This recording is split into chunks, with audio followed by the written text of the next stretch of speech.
Hello there.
Jeez.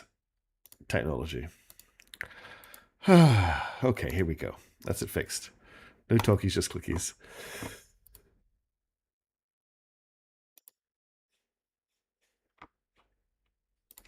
All right, let's try that again, shall we? Hello, everybody. It's awesome to see you. Thank you so much for being here for the start of the stream. Congratulations to Core for getting first. Sorry, Tachyon, that you missed out on that. Hey, Swan. Hey, Core. Hey, Tachyon. Hey, Pangoo. Hey, Sujin Tofu. Hey, Jacob Bronsky. Thank you, Pangoo, Krakatoa, Tortinian Jaeger, and Nuxa Mortalis. Also, hello to you for telling me that my microphone was muted after I chatted to you for 5 minutes. I was wondering why nobody was coming back to me. Hey, Daedra, good to see you. So, what I was saying was, hello, everybody. It's lovely to have you here. Thank you so much for tuning in for the start of the stream. I will be streaming for longer than normal tonight. So we'll be going a normal stream until midnight, and then hopefully, if everything works out, I've got something fun to do at midnight, which is in 2 hours from now, just FYI. So I'll be streaming for a while. And I was just recapping the last stream, which was basically, we fought a lot of Dark Eldar. Like, we fought a lot of Dark Eldar. And we've gone all the way from the Galactic South to the Galactic North. We're kind of in the Galactic Northeast, really. I don't think there's anything over in the Heathen Stars that we can access. I do still want to hit up this little sector here, but we might have to go around to get there. That's how we're doing. So how is everybody tonight? I hope you're doing well. It's really lovely to see you. I'm so sorry that my microphone was muted at the start there. It told me that it was live, but I didn't notice that it wasn't. I don't know why it wasn't playing. It wasn't recording. It wasn't giving any audio, but it wasn't, and now it's fixed. So my head is with the signal on Twitch's unfair advantage of latency, probably.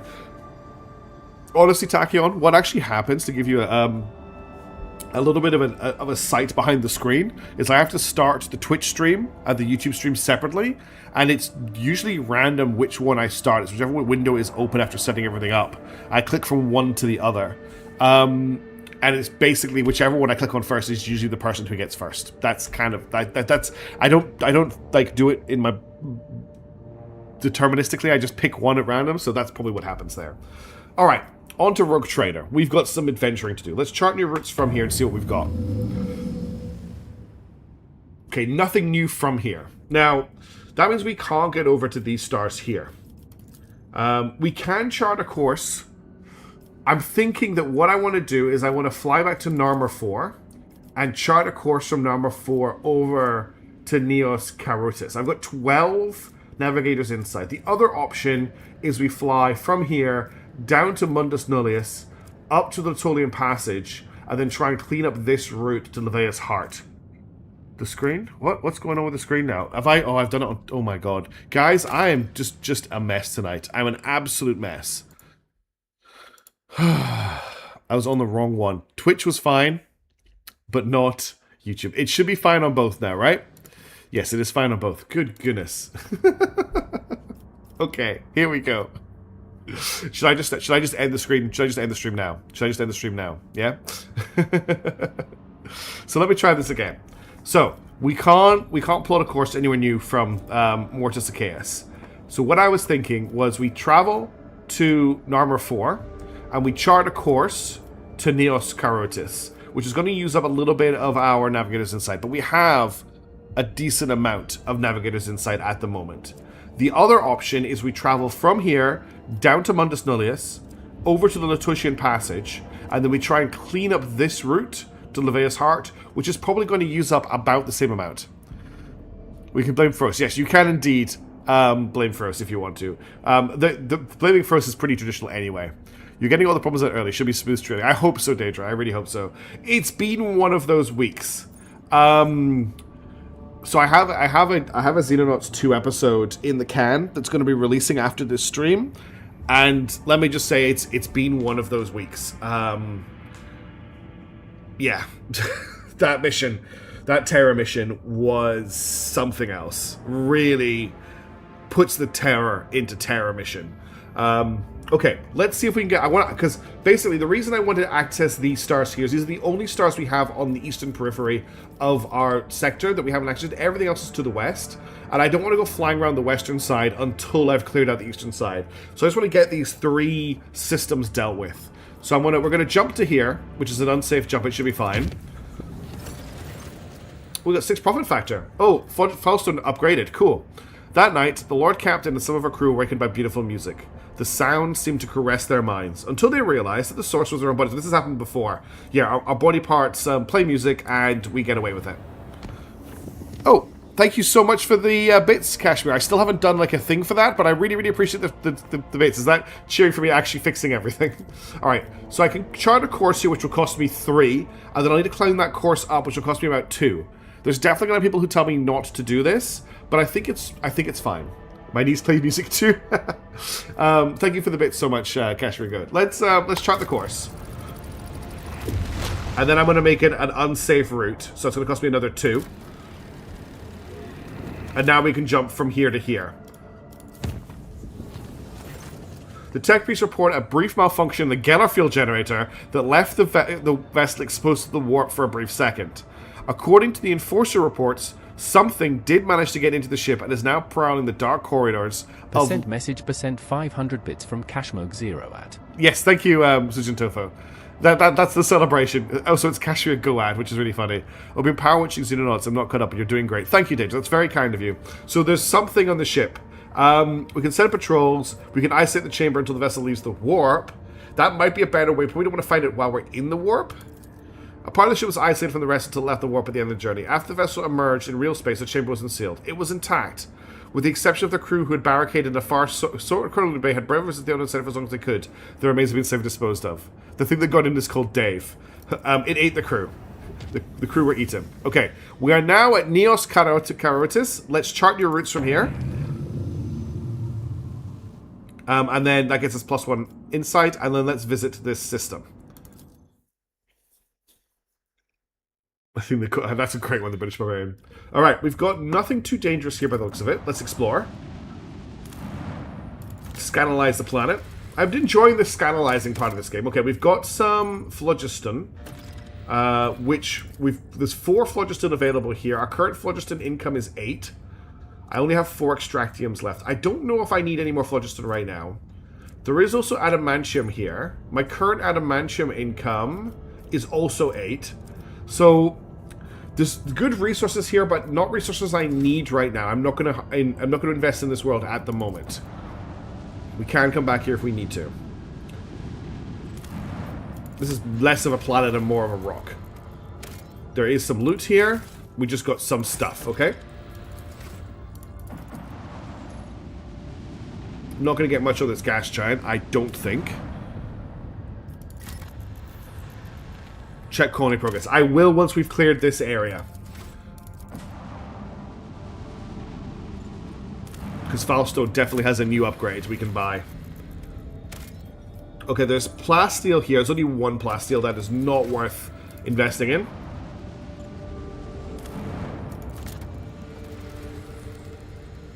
And there's something here. The tiny colony is buried in an enormous yawning pit. The edges of its civilian structures barely visible even from the shuttle. Explore the surface of the colony. The settlement was destroyed when the ground swelled up under it.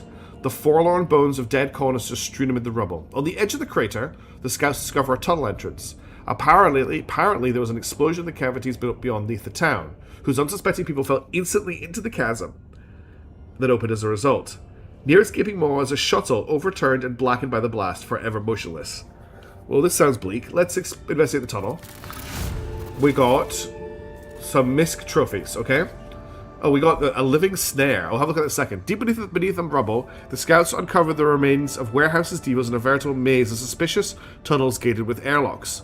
Judging by the flattened containers with half-hearted markings, the impressively vast subterranean city belonged to a smuggling syndicate.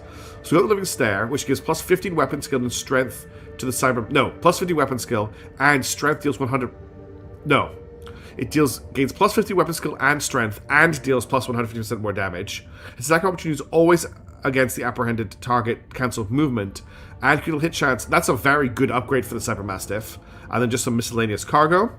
And then we can also investigate the shuttle. Lying next to the shuttle are empty bomb containers and corpses clad in characteristic armor. The void carafe belonged to the Abestus Arbites, so my records suggest it was the arbitrators who planted the explosive and collapsed the tunnels on top of their dwellers. Searching through the papers, you find the demolition plans. The arbitrators knew that detonating the tunnels would bury the colony, but prioritized eliminating the criminals over preserving the lives of ordinary settlers. The documents also include a map of the Cronus Expanse containing encrypted data. It appears the arbitrators were aware of another smuggler's cache, but in a different system. Alright, that was interesting. Let's have a look at our colonies. So, our first planet, I think, is upgraded to level 3 now. An incredible find has been made on Foulstone, Lord Captain. A lost volume of St. Keith's diary has been discovered during the restoration of his crypt. By following the saint's words, the Order of the Hammer were able to find a cryptarch containing a tech relic of St. Cognatius, the Crucible. Keith's writings on it are vague. It is called the Sculptor and Transformer, granting life and grace. The explorers have sent a delegation to lay claim to the treasure, which has sparked a heated dispute that's been going on for many days. What are the main points of the dispute? The tech priests claim that the privileges of the Adeptus Mechanicus oblige the Order of the Hammer to hand any sacred archaeotech over to them. They argue the Crucible should be considered not a personal possession of the saint, but rather an object temporarily entrusted into his care. The Order of the Hammer rejects this thesis, insisting that the right to care for such sacred objects belongs to the ecclesiarchy cults, and since Cognatius was canonized, then the Crucible should be regarded as a blessed relic, and not archaeotech. How fierce are the deliberations? Quite. The discussions have been happening now for more than 8 cycles without interruption. Both sides have provided more than 100 experts on scholarly wisdom and law, and have put forward around 4,000 theses, arguments, and testimonies. I love the Imperium. It is so ridiculous.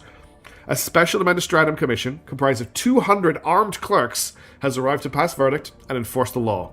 This may well be the largest religious dispute in the Expanse's history. Oh, wonderful. What say my companions? Oh, the Triumph Prelates have called upon the pilgrims to mobilize, a tactic for spreading awareness of the present situation. In diplomatic terms, the Order of the Hammer has not made any threats. However, there is a clear implication that unless the tech priests back down, the Mechanicus risk incurring the wrath of the faithful. So this could go very, very badly. Let's see what my companions say. Pascal says, it is likely that the research contained in the ancient treaties and archival repositories of the Adeptus Mechanicus will provide factual information on similar precedent. I can spare some of my computing power to find such a case and provide my brothers and sisters with the information that is necessary to win this dispute. Cassius says, I believe the chronicles of the Amelian Conclave describe mystical miracles witnessed by zealots while praying at an ancient banner of St. Capius. Should the Crucible perform a similar miracle, then no doubts will remain that it is indeed a holy relic and not property of the Adeptus Mechanicus. Cherie, do you know the best motivation to make your enemies ripe for compromise? The danger of losing any sort of benefit. It is within your power to take the Crucible for yourself, using the privilege of their warrant if you so desire. Why do you not imply such a possibility to the parties involved? So I've got a 100% chance of passing all of these tests. So we can do the Pascal thing, which gets us the Tech Litany Collection, which this complete collection of Tech Litanies is a token of gratitude from the Explorators to the Rogue Trader for giving the right to take charge of the Crucible and Foulstone. The ship's Tech Priest duly recite these litanies over the ship's weapons. All Void ship's weapons gain +3 critical hit chance and +3% critical damage. I mean, nice, not amazing. Persuasion. You gain St. Cognatus' Scriptures. Grants +20 Lore Imperium. The wearer gains 8% armor and deals 8% critical damage to Xenos and demons. They can reroll a failed test once per rest. That's pretty good. Coercion. The Hammer and the Cog. Medikits heal 3 times the Rogue Trader's Iconoclast rank, more wounds. Not bad. By humbling the monks and the Tech Priest, the Rogue Traders gain a reputation as a great mediator. Or Commerce. You gain Profit Factor +2 and 2,500 RP with the Drusians. Hey, Tavian, how's it going? Good to see you. Okay. I think the best option here is the Commerce option. But this is our stream and our adventure, not my adventure. So we're going to do a vote for it. Vote start 4-1. There are 4 options for this vote. Option 1 is we give it to the Tech Priests, which gives us a small damage bonus to our ship. Option 2 is we give it to the Holy People, which gives us an item that gives us basically a reroll once per test. Option 3 is we take it for ourselves, which gives us a medkit heal bonus. Or option 4 is we basically sell it to them somehow, and we gain +2 profit factor and a bunch of reputation with the Drusians. I just like interpreting things, but I think it's important to know. I just found it was Among Us series. Not only is there Among Us series, Tavian, it has lots of bums in it for some reason. Hey, Grid Dead, how's it going? So here's the vote. Let me know what you think we should pick. Again, option 1 to give it to the Tech Priests. Option 2 to give it to the Ecclesiarchy. Option 3 to take it for ourselves. Option 4 to overwhelm them with our amazing power of commerce, which is the one that probably has the best output, if I had to say. Cargus the Blood Splitter, if you want to vote, it's !V and then the vote number. Tavian, no space. So it's either !V number or !vote number with no space. I need to add that in somehow. We've got 3 votes for option 4. 1 vote for option 2, and there's another option vote for option 2. Hey, great, what's it? You're coming in as well. You just joined the stream and you're voting. I love that. We've got 1 vote for option 3. Nobody wants to give it to the Tech Priests, which I love because it is probably Archaeotech. Looks like we are doing the whole wheeling and dealing option. That's what's getting the most votes right now, which I love. I think that profit factor is the best outcome for us.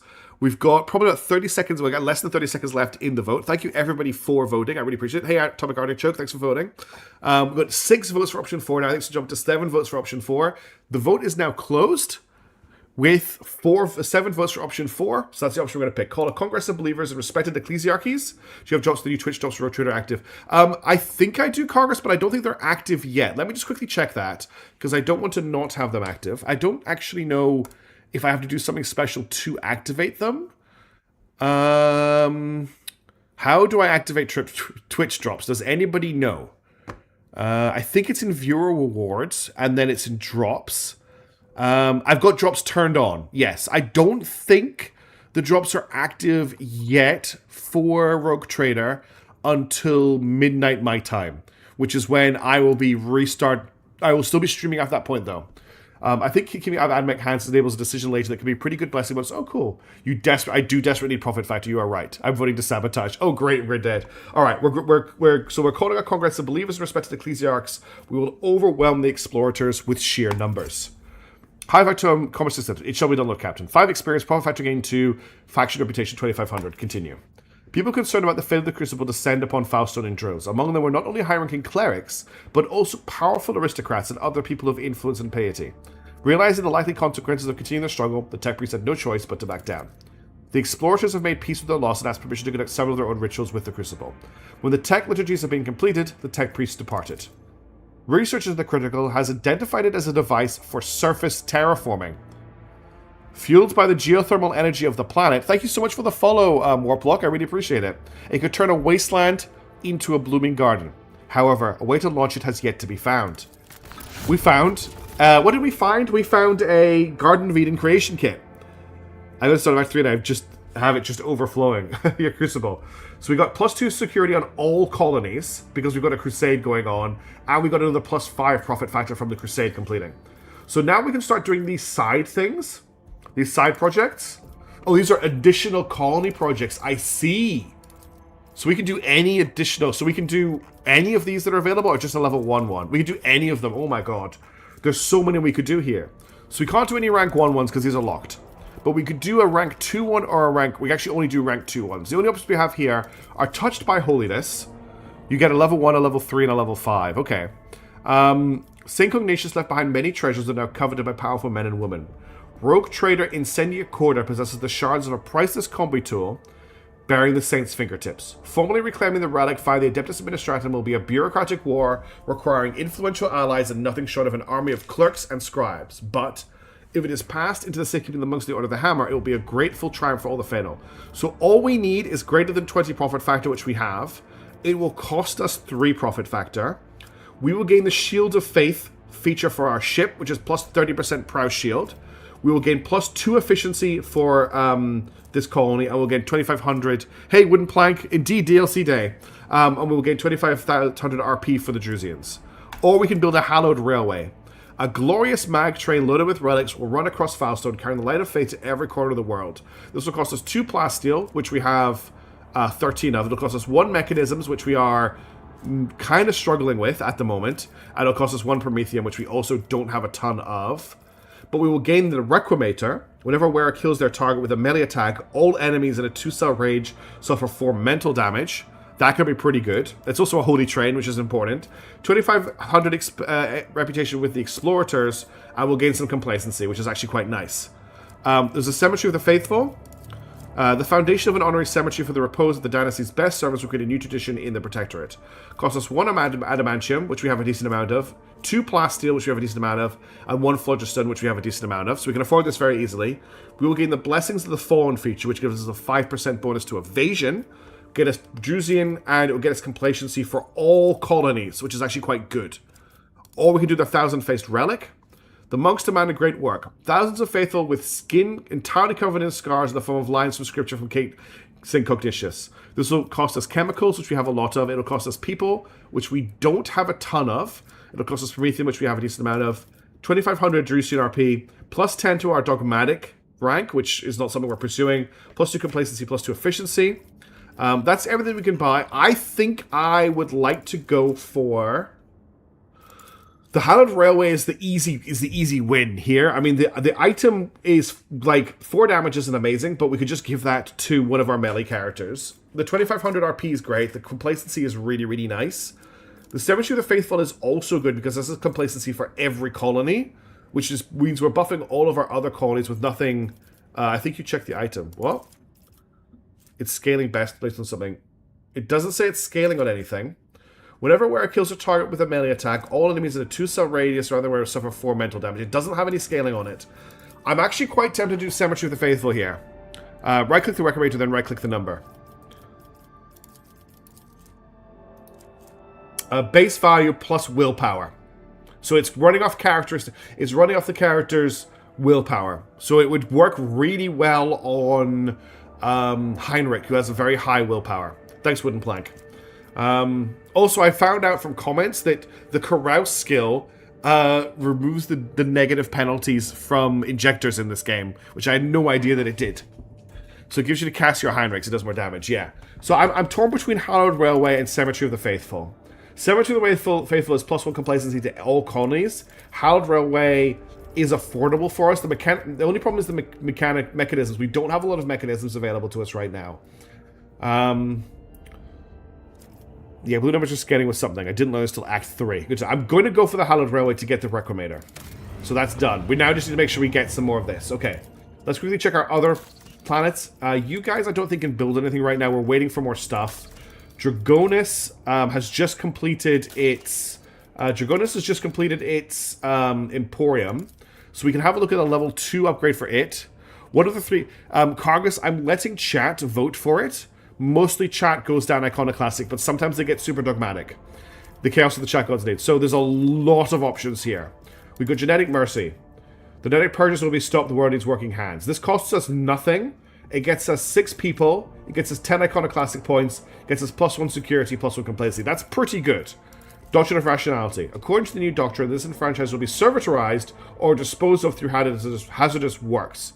So this will cost us mechanic mechanisms, people, and plasteel. Gets us +10 dogmat. Gets us a whole ton of bonuses to the planet. Like, that's a lot of bonuses. +2 efficiency, +2 complacency, +2 security. But I'm not loving the dogmatic. Sorted goods. This is probably... Convicts will be secretly resold to the Pirates of the Kronos Expanse. So we've got the requirements for that. It gets us +2500 RP with the Fellowship of the Void. Gets us 2 mechanisms, 2 weapons, and 2 xenotech. We are really low on mechanisms and weapons. But I don't really want to do that. We can't do the Casabelican auction because we don't have a high enough reputation with the mission or enough weapons, which means we can't get this, what is this? This blast weapon. But we have another chance to pick this up later on. There's a hallucinatory chemthermy. The construction of a pleasure chambers will give the aristocrats the place of repose free from moral restrictions. So this gets us +2 profit factor, +10 heretic points, and gets us Crimson Haze, which we have to be heretical to use. The user suffers bleeding. As long as the user is bleeding, they gain +100 critical damage. Okay? There's the Shield of the Emperor. More and more ships arrive in orbit around Dargonis. The agreement with the Navy allows the deployment of a permanent dock for warships and repositories for the Navy's property. So it blocks the Filth of the Expanse project. It costs us 3 profit factor. Gets us the Pirate's Bane feature, which is not great. 5% damage to pirates. 5% critical hit to pirates. It gets us an escort armed frigate. More reputation with the Navy and security for all colonies. That's quite nice, actually. Filth of the Expanse blocks the Shield of the Emperor. Has the same cost. Also gets us an escort ship as well. But it gets us efficiency for all colonies, Fellowship of the Void, and it gets us +20% scrap for winning space battles. The Scriptorium School costs provisions, gives us 2 efficiency for all colonies, gets us 4 people, gets us complacency, and makes us lose 1 profit factor, which is also quite good. These 3 bottom ones, I think, are Genetic Mercy. Like, we can come back and do another one of these later. We can get multiple rank 2s. This gets us people, which we don't have a ton of. I mean, we're okay for people, actually. Shield of the Expanse and Filth of the Expanse. I think Filth of the Expanse is the better one, because 1 hour into the update. I thought it was another, I think it was an hour and a half, Dusty, until the update. But maybe my timing's a bit wrong because I'm in Australia. I thought it was an hour and a half. The +20% scrap for winning space battles, I think, is quite nice. The schools is also nice. The +2 efficiency for all colonies is really good for 4 provisions. I'm wondering if I do Scriptorum schools now and we come back and grab one of these later. There's no other good way to get people in the Expanse. I feel this is one of the most important projects in the game. Escort ship seems like a must. Alright, let's do... and then Jigakara wants school. Yeah, the school also seems good. Full dogmatic playthrough. I love this. Lots of people just hanging out waiting for the DLC. That's awesome. Steam runs the timer. It's an hour and a half. Steam just runs down. Okay, cool. Let's get Filth. We'll come back and vote on this later. I don't want to spend too long in this. And then Vebus 4, I don't think we could afford anything yet because we don't have the other requirements yet, and I'd like to have more options for Vebus 4. Okay, we have cleared this system. Let's jump back into hyperspace, into the warp. Not hyperspace. Hope everyone is doing great. Okay, so we can go to Silbanocus or we can go to Lavela's Heart. Let's start here and then end here because this is where we've got a quest. This is an unsafe route. I could spend 1. Sorry, this is a dangerous route. I could spend 1 to make it unsafe. I don't have a ton of Navigator's Insight right now. But I would get 1 back for making this route. So I think I'm going to make it unsafe. Shield of the Emperor gives a level 6 project. Really good. Oh, it's unfortunately too late, Cargus, but I appreciate the information. Lord Captain, our Astropass received a message from Michaela Scalander on Dargonis. He closely studied the data from the incursion in Vebos 6, including the mention of the Xenos leaders. He promised to direct the efforts of his aides to identify the enemies of humanity so location can be determined. Of course, we fought the Dark Eldar, I can't remember the name of their type of people, but the Witch Lords and stuff last time. Master Scalander is also reporting the Dark Eldar are getting ready for more attacks on your territory. Information from his aides continues to arrive, and Achilles will personally report to you the moment the target for the raid becomes clear. The Dark Eldar excel at catching their opponents off guard. and there will be little time to mount a response. According to Master Scaland, your personal position in the defense will be the best strategy given the circumstances. Thank you for the follow, America Fose. I really appreciate that. Griddead says, honestly, you just do whatever you want. You wait. You want very little impact beyond story and some items which are irreplaceable. Cool. Okay, so we have to watch out for Dark Elder raids now. Lord Captain, this is Helmsman Raver. The crew is grumbling again, and they've right reason this time. Our analytic systems have gone totally bonkers. The Red Robes, tech priests, are blaming the anger of the machine spirits. Allegedly, this is how they profess their displeasure at the crew not being worshipful. We have largely managed to stabilize the output of the Orcus and Auspexes across the ship, but you should know there is something awfully sketchy about the machines these days. I can confirm, Lord Captain, the vessel's analytic systems were behaving incorrectly for a time.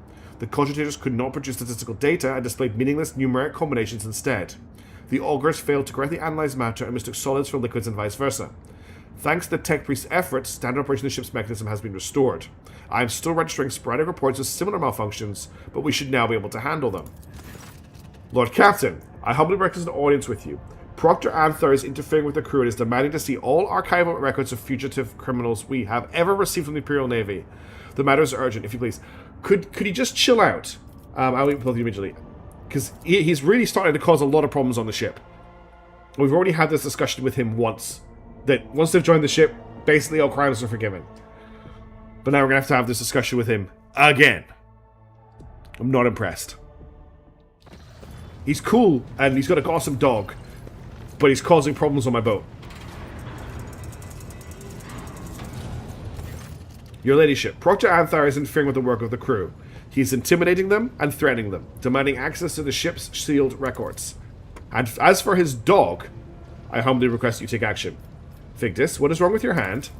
Allow me to explain. The Voxmaster tried to pet Glacio, which activated his self-defense protocol.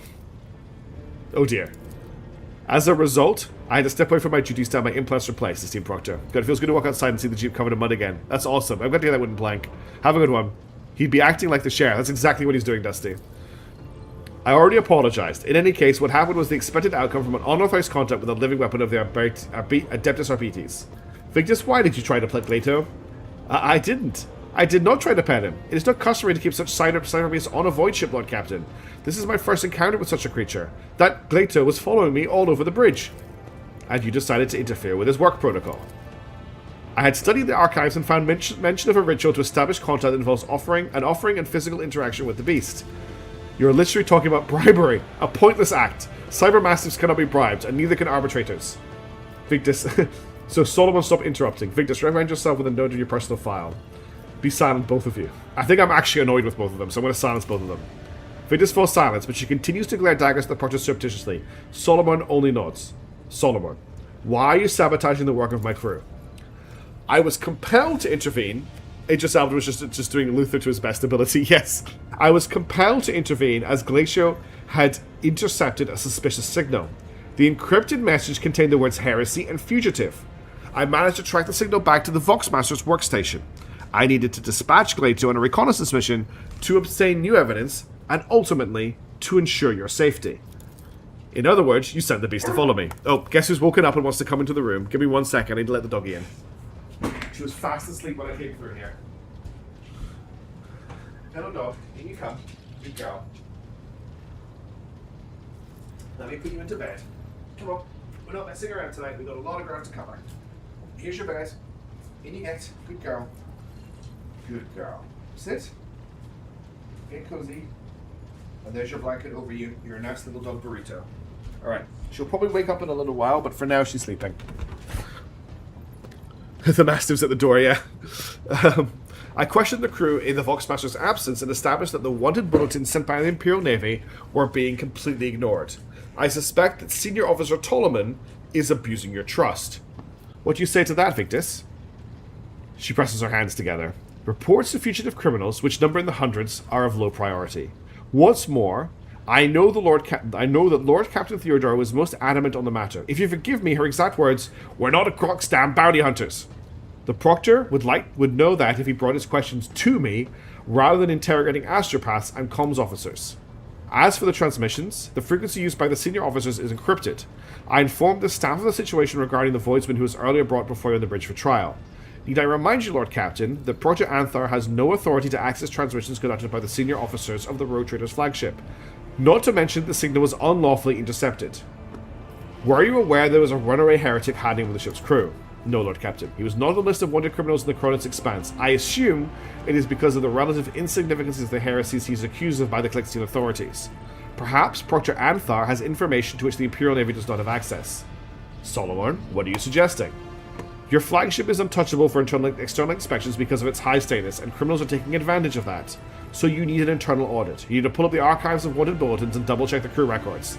That is the only way to identify and eliminate potential threats to you. This is madness for a ship whose officer corps alone compromises hundreds of people. The work hours that would be required for such an audit... I've listened to you and I'm ready to make a decision. Oh my god, what are we going to do here? So, there's no need for an audit. I trust my officers. Solomon, you'll be granted access to the archives and lead an audit of the crew.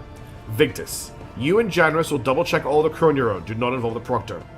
Solomon, this is not some filthy hive backwater. You will cease your self-righteous investigations at once, and you had better hope I hear no further complaints about your conduct. You know what? You guys can choose the option here. We've got 4 options. 1, 2, 3, and 4. Let me know which one I should pick. There is no audit. Solomon does the audit. Victus does the audit. Reprimand Solomon. What do you think we should do with Idris Elba? I like Solomon, but he's starting to get on my nerves, just with his conduct on the ship. But he has a point. If there's heretics on the ship, we probably should do something about it. So we've got 2 votes for option 3 from Lanky Gate and Core already. Atomic Artichoke's going for option 2.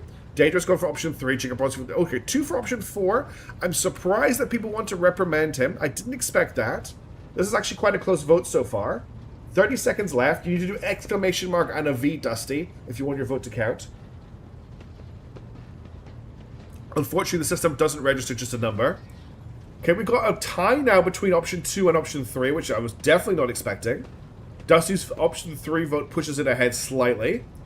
The vote is about to end. That's another vote for option 4, another option... There's a lot of interesting votes here. Tavian for option 3 as well.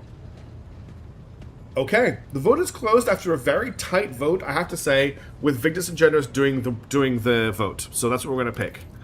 A heavy sigh escapes the grade of Victus' votes. Yes, your ladyship. Okay, I don't know what that's going to come to, but that's what we picked. Let's get back to work.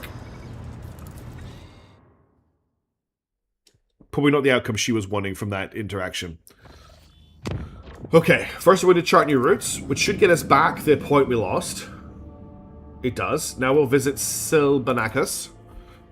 A compromise. Ought to go ahead without his meddling. Yes, that's what we've definitely gone for.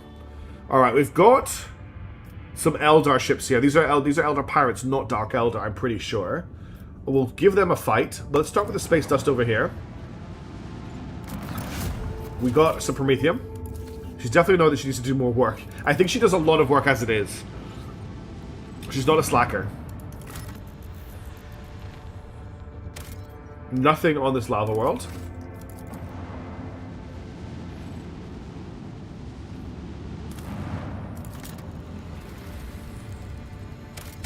Nothing on this gas giant, but the gas giants rarely have anything.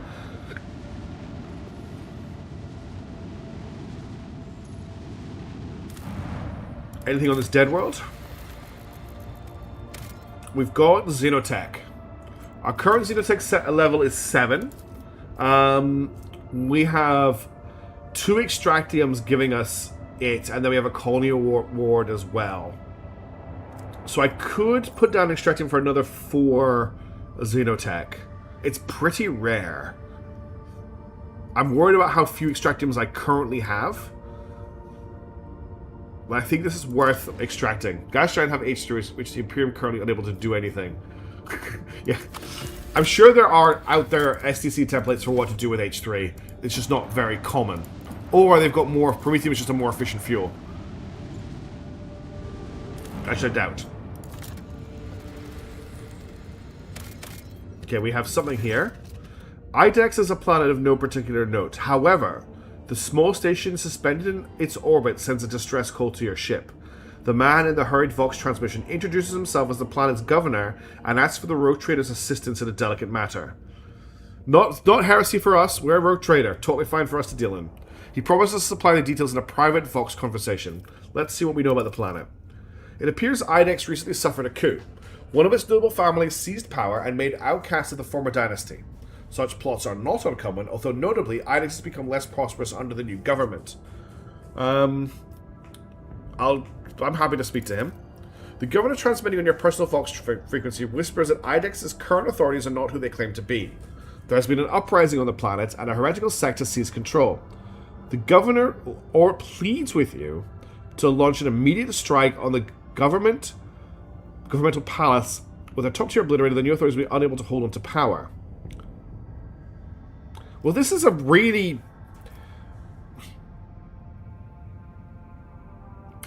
So my read on the situation is that the previous governor was overthrown by this governor, has run the planet badly, and the people have rebelled. Which is what he's talking about there being a heretical sect, because he wants to be in power. But my only options are here to either kill the rebels or shoot him.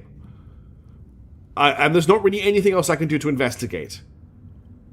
I'm going to go with my gut and believe that the people have risen up, and this is a completely useless governor who's hiding on a space station, so I'm going to just destroy the station, because that's one of the options I have. The station's fair remains to join the Skyvernics. Whoever was on there will never be ruler of anything again. We got some ranged weaponry, okay? The Edex Parliament that contacted you sent you generous gifts as a token of gratitude for your corporation. We got ranged weaponry. And then, if I want to, I can strike the governmental palace with macro cannons. We're not going to do that. Okay. Weird little thing. I don't know if I did the right thing there, but I got some guns. Let's save the game. And then we're going to hit up these pirates.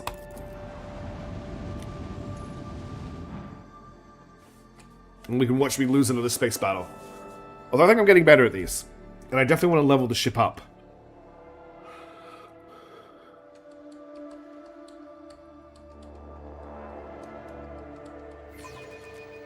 I lift up my voice in prayer for I was this right. vessel and its Lots of hallowed Eldar. guns. 4 Eldar ships.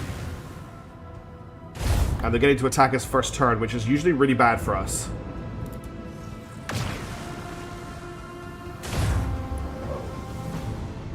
I have to recharge the shields on the first turn here. Okay, we're taking a decent amount of damage, but our armor's actually doing a good job here. We're helpless under their fire. Do something. And torpedoes. Alright. I think the first thing we're going to do is we're going to launch our plasma torpedoes out this way. I think I also probably need to restart the shields here. What else do we need to think about? We've got the light ships and the heavy ship. The heavy ship is probably the one we want to fight. But I don't want to get anywhere near its neutron torpedoes. I can't get Argenta to do torpedo control this turn, because you can't do it in the first turn of the battle. I believe it's in about an hour, Sector 1, from my understanding. And I'm looking forward to it. We could fly to... So we could fly to here, shoot it with our lance weapons, fly to here, shoot it with a side, and then come around here, or even better, and then turn it to face away from us. I think that's what I'm going to do. So I can't hit it with my lance weapons yet, but I can hit it with my lance weapons from here. Don't see you have an allied ship for this battle. That's because we haven't completed the piece of work Sadakuz, if you're referring to the thing we did at the start of the stream. So we have to complete that project before we get the allied ship. Silent running. Silent, yes, okay, that's the upgrade. So we're going to fire our lance. With the force of a supernova. Unfortunately, we missed, but we got rid of one of the shields. Let's hit it with our dorsal. Fire at will. That's also a miss. Then I'm going to come in on the long side of it. I'm going to hit it with our starboard battery. Let them taste our fury. Still missing. We'll hit it with the starboard battery again. Macro cannon. Open. Yes, we voted to not take it as an ally, is the answer to that question. Alright, this is a problem, because these guys are now right behind us, and we've only managed to strip their shields. Probably not the best start to this fight. What is this zone here? Plus 30% evasion, minus 1 maneuverability, minus 3 speed, minus 25% insurance, minus 3 hit. So we could go into the dust cloud. You can, he just chose not to. That's exactly what happened. We could go into the dust cloud here to get our evasion up. Because what I could do is I could fly in, and then we could do a jump deeper into the dust cloud. And then I'm going to restart our shields, which means we've got less maneuverability next turn. And that's, I think, everything we can do right now. We do have Shield Pulse, but maybe I should have Shield Pulse them. I don't know what Shield Pulse does to these guys. Negative impact to others. So I should have Shield Pulse. That was a mistake on my behalf. I think I'm also... I'm not going to strafe this turn. Let's... Not a very good first turn.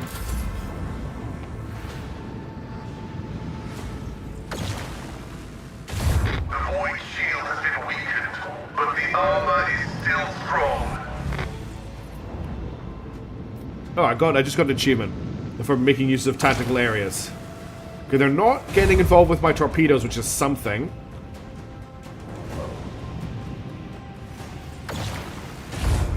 Okay, that did miss a little bit.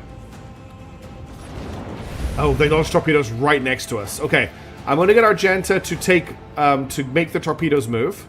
Oh, can she not reach them? Oh no, they're moving now. So we're gonna hit the Aconite with them because we get to use torpedoes again after. No, the neutron torpedoes go. Then when do our torpedoes go? Do our torpedoes still go after the Daring Void or not? Because I could fly them into these guys right now. Or I could try and run down the Aconite with them.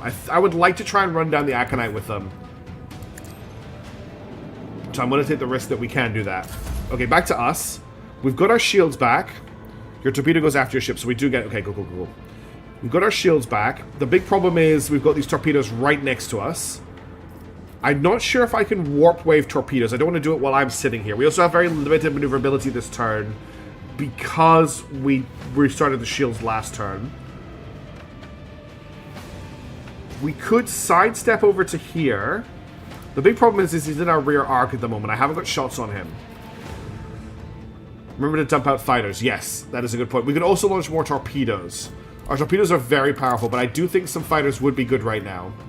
So let's dump some fighters out here.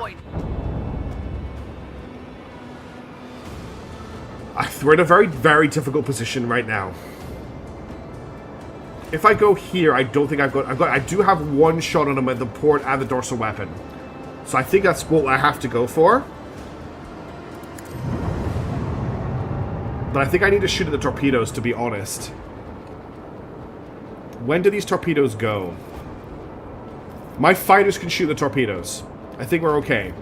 I'm gonna go for him with our guns. So I'm gonna hit him with my port battery first. Salvo. All the shots missed. I'll hit him with my dorsal battery next. Launch battery. That also missed.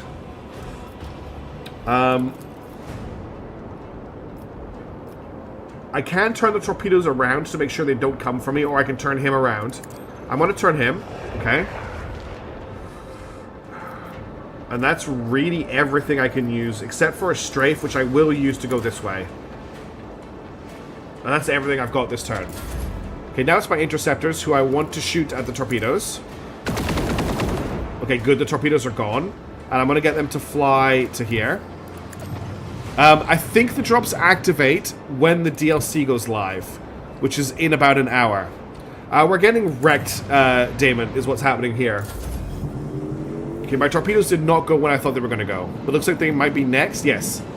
Okay, they blew up my torpedoes with their torpedoes, which is okay. Okay, their shots are hitting, even though ours are missing. This is a pretty bad fight for us. We're in a really bad way. I'm being in the dust cloud now with everybody. Yes, it comes out today, Pango. That was rude. Neural signature detected. Yeah, I didn't know I wrote you had ship-to-ship battles. I missed a bunch of these streams, so good luck. So thanks, Scott, folks. Yes, it does, but I don't think we're going to survive. Okay, they launched more torpedoes. Let's dump another group of fighters out of the ship, because they can shoot down the torpedoes for me. Then if I turn to... basically, I want to try and hit this guy with everything I've got. So if I come to here, I can hit him with both of my dorsal weapons. Helmsman, take us in. So we hit him with the lance, Fire at will. which finally did some damage. The dorsal battery. Launch battery. Volley. Yes, they are very advanced space elves. Toy Box is definitely a great mod, Sector 1, which just lets the one I'm using it so that all of my party members can take part in conversations. Out of curiosity, where am I from? So that's a very complicated thing to answer. I live in Australia, but I've spent a lot of my life in the UK, so I have a very generic accent, is what I'll say. Last time I was here, you were fighting Dark Elder, now fighting normal Craft Elder. These are actually Elder Pirates. So I can't... I'm just checking there's no one I can hit with my side weapons. I can't ram him. Actually, I could... No, I can't ram him because I have to go through the torpedoes to ram him. So we're not going to ram him. We're going to fly to here. Engage the engines. And we're going to hit him with our side torpedo. Make Yeah. every shot count. Remote companions is all I'm using it for, though. Macro cannon. Open fire. Okay, we're not doing very much damage to him, but we're doing something. I think that's where I have to end this turn. I've got my best shields facing him. Everything else is on cooldown. Let's end the turn. Interceptors. So I want these interceptors. I think I'm just going to shoot the ship with. These interceptors are going to shoot the torpedoes, I think. So you guys come up behind and attack from here. Okay, that was good damage. And then you guys come to here and hit the torpedoes. Scotland by any chance? Yes, I've lived for quite a long time in Scotland, but my accent is not strong. My Scottish accent is not strong. And it's not a Glaswegian accent, which is what most people associate with Scotland. I went back to the colony. I used to allow layered armor. Use the stats of... Oh, that's a cool feature for it. Okay, let's see if we survive this turn. I don't think we will. Luckily, most of these guys... I was going to say they're out of range, but they're actually not out of range. They're going to kill us. Very good thing they don't explode on death.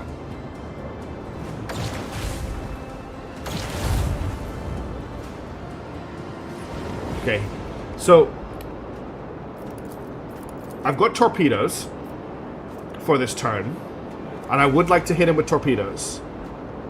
Once we've done that, we can focus down the other guys, and I don't think they're going to be too hard to kill. I would say brace, which I know you want a system this complex to be manually correct flags and pick a soft lock. Yeah. Like if you get trapped without any warp jump ability. So I could hit him with the forward guns again from here. All hands. And then launch Prepare for torpedoes. acceleration. Slipping into the... I've never lived in Glasgow, Spiky Chris. I have lived with Glaswegians. But my accent, if I have one, is more from the Fire northeast. at will. Which you can't find me. Okay. Use the warp power. Yeah, I've got the warp wave, which I will try and use. We're gonna dump a torpedo out the front. Torpedoes away. I don't have any more movement. Oh, I've actually broken the ship a little bit because I've got no more movement here. I thought I'd have more movement available. We can sidestep, though, to here, which doesn't get me shots on anyone, but it gets me out of their forward firing arc. Honestly, not a great turn. I could warp jump behind them, though, and then I can hit them with a double starboard attack, so we're going to do that. Might have been better, actually, to just hit them with the warp weave, but we'll see how this goes. Let them taste our fury. Okay, that was a double miss. Macro cannon. That's what I'm going to try, yeah. Now, I do have access to Expeditious Reload. But I don't know if I move forward to here, so I can reload this, and I do get another set of shots. Make every shot count. We're still missing, though.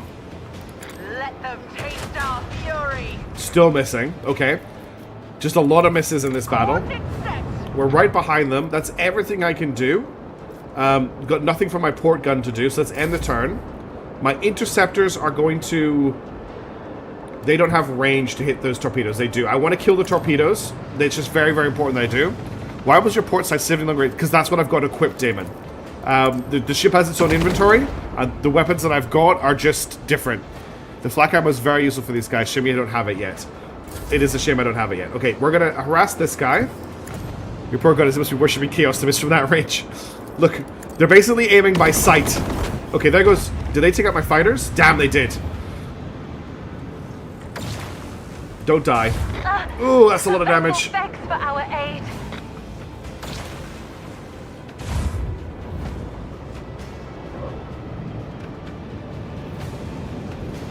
If this could kill us, this shot here.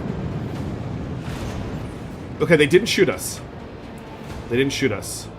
So I could activate the torpedoes, fly them to here, but that's their all turn up, or... No, I can't... Oh, I should have done this. I should have done this. The torpedoes don't do anything if I move them this turn. You're fighting a glass cloud, which gives everyone... Yes, I'm trying to use the glass cloud to keep myself alive.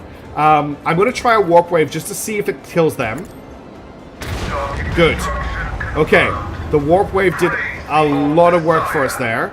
I'm going to launch another set of interceptors. Let the void. And then I think I'm just going to open up as much space between me and them as I can. Next turn I'll have my shield recharge back. I've got no shots, really.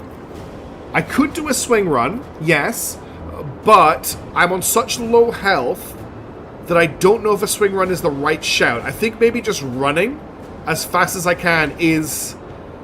Yeah, the Lance is live, you're right. But they're in the cloud, and they have full void shields. So I think I just let the interceptors do their job and I run this turn, wait for the shields recharge, and then we come back in again when we have shields. Helpman, take us in. That's what I'm calling. It's probably a mistake. Okay, that's everything I can do, so let's end my turn. Okay, those interceptors are RTBing. I have no control over them. These interceptors cannot get into range of anybody this turn. That's pretty much exactly what's happening, Damon. So I've got no... they're just out of range. The torpedoes, unfortunately, are also just out of range. I'm going to get them to come around to here. Really? That doesn't surprise me. The thing is that we're really close to winning this one. The expression adds a bunch. Yeah, the people were asking for more. Another hit and we will be drowning in the void. Okay. We are still alive. My torpedoes get a shot this turn. I can kill this ship with them.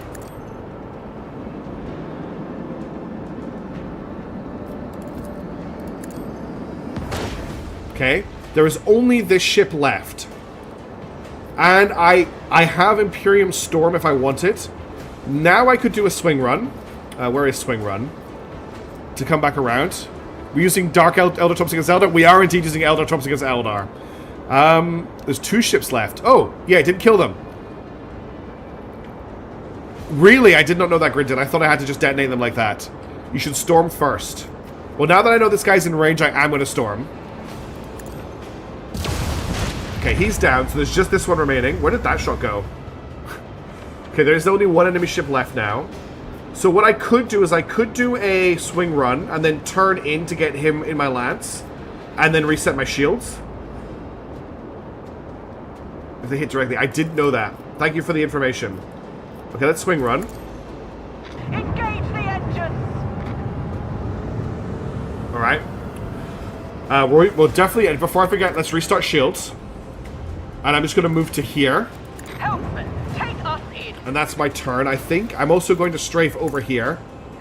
Just to get as much difference as possible between us and them as we can. And then I'm going to hope the interceptors can take them out. Just busted some random guards with 2 million miles away, yeah. Or an astropath. Okay, interceptors, kill this thing. Okay, we won the battle. Our technological superiority was obvious. So we got ourselves a X-32 Auspex multiband. Provides void ship weapons with target eater, granting 90% hit chance and 10% critical hit chance. Additionally, provides allies with target eater, increasing their lance weapons and macro cannons damage by 20 and hit bounce by 30. And we also got ourselves some Wraithbone fragments and some intact solar cells. I did not know that, Deja, no. That's okay, though. We learn every time we play. Let's repair the ship. I'm pretty sure we don't have a development available. No, we don't have a development available. And I don't think any of our posties level up. That Auspex is top tier with Heartless on. Well, we have a ship coming, Windplank, so we will have a ship. I'm just going to check that none of these can have upgrades. So I need 100 grab to upgrade Expeditious Reload, which I think... What does this change? Reloads Lance suffer an additional minus 20% hit penalty. Oh, it also reloads Lances. Okay, that's cool. We could also upgrade Shield Pulse, which gives it... Overloads enemy shields within the weakest side facing the flagship. If the enemy has hollow field, it loses several its charges. Okay. New heading is already upgraded. Warp Weave is already upgraded. And at the moment, I don't have anyone better to put in Master of Etherics, do I? Is there someone better to put in here? It says that I get Vulnerability Scan. Yeah, I haven't learned that ability yet, that's why. Shift from what you're going is basically a token compared to the Heartless. Okay, well, we're just going to have to forget the Heartless, unfortunately. It is gone. We're not getting that ship back. That's in the past. We're moving forward into the future. Okay, I want to jump us to Levelis' heart. I will spend the thing to make this a slightly easier jump because we'll get it back when we arrive. Oh yes, the new component. Thank you so much, Sujin Tofu. I'm so forgetful. We are going to slot the new Auspex. Okay, new Auspex is installed. So when we get unsafe, and then we're going to jump over to Levelis' heart. Dreaded ship is a torpedo one, and it only has torpedoes until Act 4. Ugh. Oh well, more torpedoes are more torpedoes. So let's visit the system, and then we'll chart new routes when we come out. It's absolutely doable to all space with just your flagship. You get extremely powerful later on. Of course we do. The Xenotech we put on our ship. Lord Captain, we have received a Vox cast from Thesira. The signal quality is rather poor. Oh, people... Oh, okay, I'll go orange routes in the future. A little bit how powerful the Retreaters family are supposed to be, but rocking about in a frigate. It's a frigate with a special... special cogitator, though. There's definitely something weird going on with the ship's computer that I think is the reason why we're cruising around on this ship. Lord Captain, we received a Vox cast from Thesira. The signal quality is rather poor, but the meaning is clear. The world is expecting your ladyship's arrival. Great festivities have been arranged, and a delegation led by the planetary governor is ready to give you a welcome worthy of honored guest. I consistently stupid. I guess I can reveal it. It doesn't really matter. Alcat actually reached out to me last week and very kindly have given me a copy of the DLC to show off on stream. I can't do it until until it goes live, but yes, I have got the DLC, and we will be restarting the game once the DLC drops, so that we can add it into the game, and I will be playing it on this this playthrough. I should have announced that earlier on in the stream, but the reason this is a longer stream tonight is so that we can play with the DLC. Frigates in this version are the same size as Star Destroyers. That is also true. Okay, so there's a party here for us on Thesera. We'll check Thesera out last. Let's check out this destroyed ship. We got ourselves scrap boxes. We need these. Okay, that's good. Collect all. That's fantastic. I'm glad I couldn't touch it. They did consistently shoot, but I'm really, really happy that they did. Take Shield the Emperor. I will cargo the Blood Splitter. With that scrap box, I can now develop some of my posts. I think getting Shield Pulse upgraded is a good idea, which acts directly impact. So what I understand, Sudokus, is the new DLC adds quite a few things as well as the actual Infinite Museum stuff. It adds an augment system to all chapters of the game. So any of your party members who have augments will have access to the augment system. So for example, Abelard has a visible augment in his eye. So my understanding is, having just read the materials, I will be able to augment him because of that. I believe the commander also gets that ability, and any of your other party members who are augmented will be able to use the augments no matter where they are in the game, depending on what augments you've looted. Then there's all the stuff related to the Infinite Museum and all the new space battles, and there's also some Adeptus Mechanicus stuff as well. Cassia won't let you. Interesting. Alright, I'm going to upgrade Shield Pulse. I think that's really worth upgrading. That's going to leave me with 118 scrap. I don't want to go below 100 scrap just to be safe. Pretty much everyone has augments. Perfect. Bar Cassia, I'm guessing. Alright, we'll go to Thesera last. Let's head down to this gas giant. If I remember right, all humans can. They have, oh yes, I'm guessing none of the our monkey friend can't. Yurlet obviously cannot be augmented. I'm sorry we don't get Trazyn the Infinite as an ally. Yes, a lot of people were hoping we would get a Necron ally. If we're right, all humans can. There's special augments. Like I want to start with one, yes. And Paso gets extra. I'm also. It's the first thing I'm going to check out when the DLC drops, which is in about an hour from now, and I will still be streaming at that point. And for those asking, the couple of humans who can't, Cassie comes to mind. That makes sense. She's a navigator. Amid the lifeless rocks and lava lakes, The ship's augurs have detected something resembling buildings. There's something off with their outlines. Maybe this is what they've been looking for, but their presence in and of itself suggests there may be something valuable to uncover among the ruins. Remember that the winter scales were looking for something on a lava world? The scouts are able to discern symbols of the Imperium on the buildings, deformed and fused together by high temperatures. The ore mining structures tell a sad story. Centuries ago, the planet and all of its riches perished with the rains of the system's expanding sun. Okay, so it's just a sad story of the Imperium. Hey, Von Steinberg, thank you so much for the follow. Welcome to the channel. Appreciate it very much. Again, there should be Twitch drops. I've got them turned on for the Rogue Trader once the DLC goes live, from what I understand. And it's the drops from all previous drops are included in it as well. So it's not just the drops from the new thing. They've included all the old drops as well if you've missed them. So, okay, 3 Promethium. How am I doing for Promethium? Promethium is at 4. 3 isn't great, but I probably should pick it up. Thermal signature detected. Don't like being down to 2 extractiums. Okay, let's hit Thesera and find out what's going on here. Actually, before I do that, I'm going to quickly save the game. We are playing on quite a high difficulty level. Okay, looks like a nice world. And we have a landing. Okay, we're going to stick with the party we put together in the last stream. Although it looks like, is Solomon joining the group for this one? Can I remove... Okay, I can't remove Solomon. So Solomon has kicked Cassia out of the party. Love this long side quest. Interesting, okay. So Solomon's kicked himself out of the party. That means we've got 3 close combat characters. We've got Abelard, Heinrichs, and Solomon. Do we maybe want to drop Heinrichs for Cassia? Install this GoPro in your head, as you will, Lord Captain. Yes. Has he got a thing against them? Solomon's a really good companion. Sanctioned. Yes. Solomon, I haven't really worked out yet. I only picked him up at 2 streams ago, and I haven't really done a lot of party stuff since then. I'm thinking we drop... I love Heinrichs. Heinrichs is one of my favorite characters at the moment, but I'm never getting rid of Abelard, because he's insane. I'm never getting rid of Argenta. Pascal is here for tech priest checks. I think I need another ranged person in the party, and Cassia's a monster. So I'm going to drop Heinrichs from this one and take Cassia.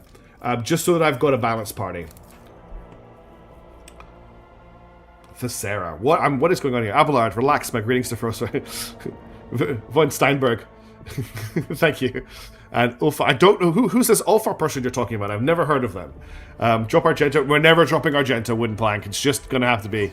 I mean, look, first, using the same build as I am. Everyone ends up being insane. If only more of the worlds of the Imperium were like it. Okay, interesting. What's waiting for us on Thesera? It's feudal, by the looks of it? Yes, it's feudal. A feudal Imperial world. Wow. This is cool already.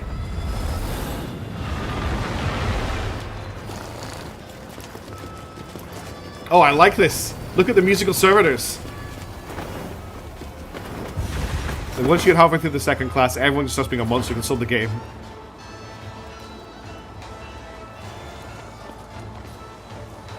This is the music. This is great. I'm loving this already. We have a deal set piece, period. Okay. Governor Rod. Let's take a second to bask. Interesting. He has had somebody else's face grafted to his face. That's an interesting thing to take in straight away. Also, can we just take a second to take a look at these servitors in the background? We've got drum servitor, we've got hurdy-gurdy servitor, we've got organ servitor, and we've got bass servitor. But I've got to say, the hurdy-gurdy servitor, he has a hurdy-gurdy. He's not actually got the hurdy-gurdy built into him, which is sad. And none of them actually have these. None of these are built in. That's amazing. I don't know what you mean, Argenta with a heavy bolter. So I have the. I still haven't got a heavy bolter for my Argenta. I never saw this world. It looks amazing. Yes, I'm very excited. I'm sure if you were just going raw, face maxing from Davion. Okay. A richly dressed man riding a sinewy horse breaks off from the procession. When he... there's a trumpet servitor? Yes, there is a trumpet servitor. You immediately notice a strange detail.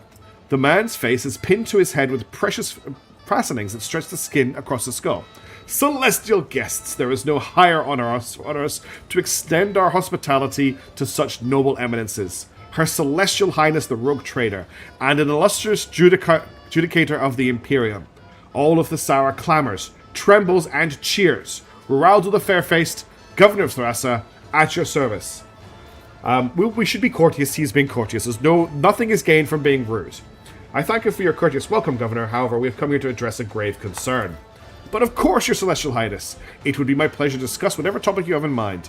That said, you've had such a long and perilous journey behind you.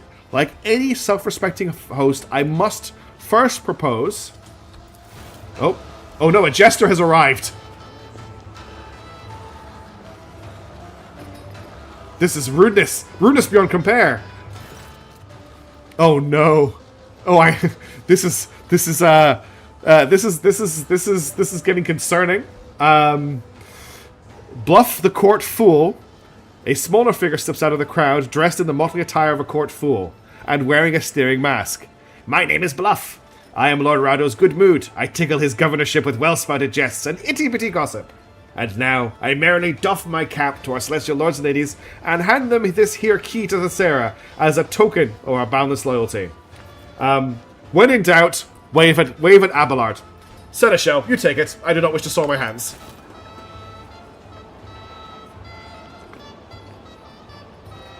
Listen to that flute.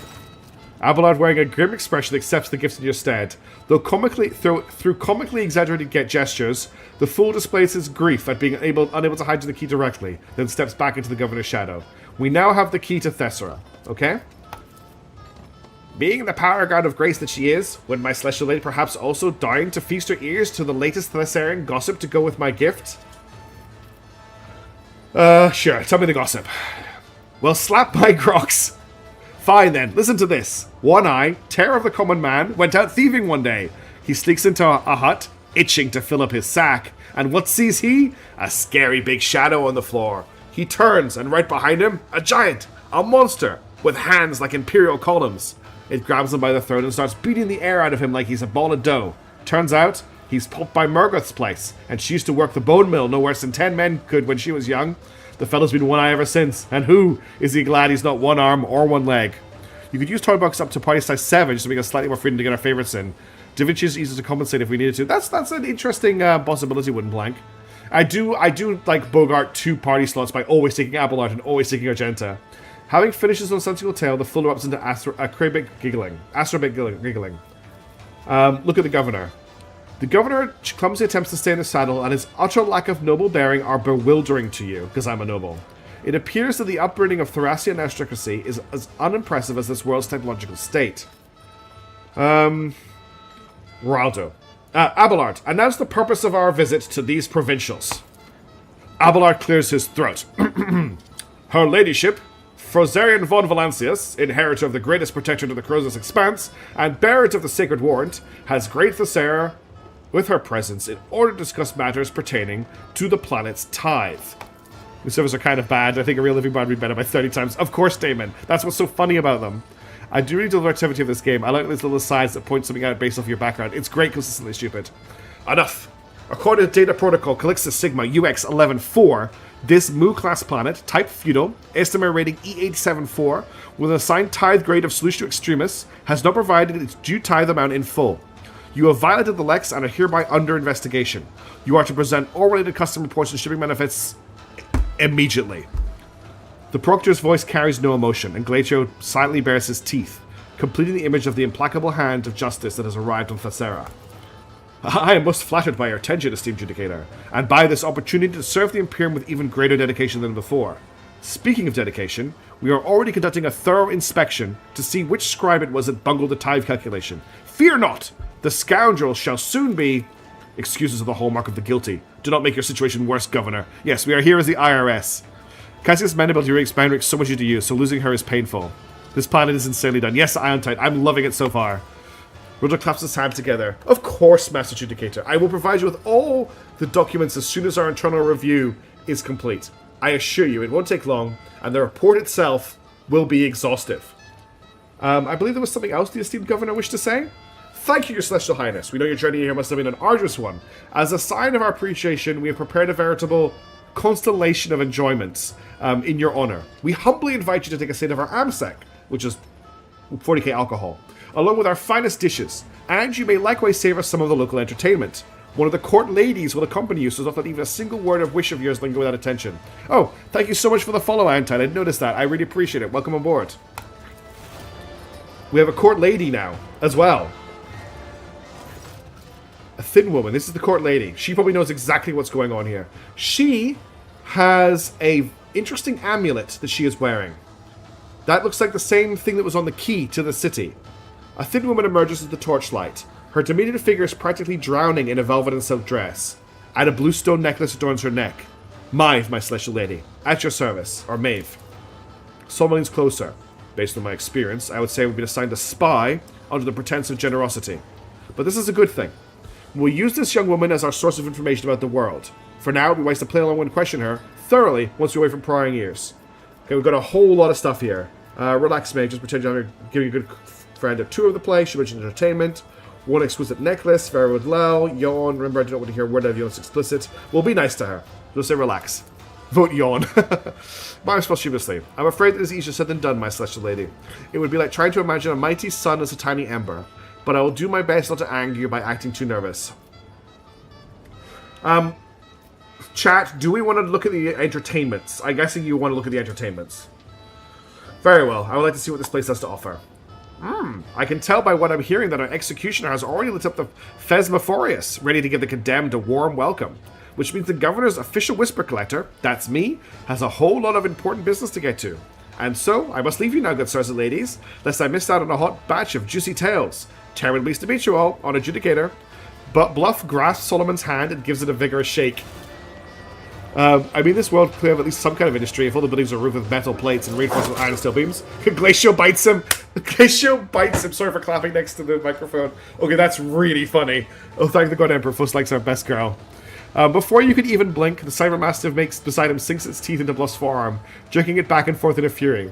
The attack lasts for only a moment, and when Glacial lets go, the fool's limb is already torn to shreds. With a cry of pain, Bluff leaps away and melds into the roiling crowd. Solomon ruffles Glacial's neck. Feudal worlds are already known for their bureaucratic precision. Reconnaissance on the ground will tell us more than any report hastily scribbled down by these blockheads. I suggest we attend this trial and see how the laws of this plan are enforced. Never harm people without my permission again. Let's go. If it'll help the investigation, we should not delay. We should not dally. We have plenty of time. Can't wait to meet some kindred spirits. I have already done that, Dusty. I have the achievement for painting Gladio. It was the first thing I did when he joined my party. Shall we go? Let's go then. I will not list the biggest little spectacle. It is not a question of preference, but of what might help the investigation. The execution will gather a crowd, and we in turn will gather information. That will prove useful, considering how eager everyone was to make their exit. Solomon looks at the throng currently staring at you with wonder and trepidation. So, Celestial Lady, your coming is a historic event for these people. Rest assured the locals will be watching your every move, and a single word or careless gesture from you may transform their lives on this underdeveloped world. Interesting. I'm curious to see where this is going. I made sure he petted the dog. Okay, we need to do some level ups really quickly. We won't take too long doing this.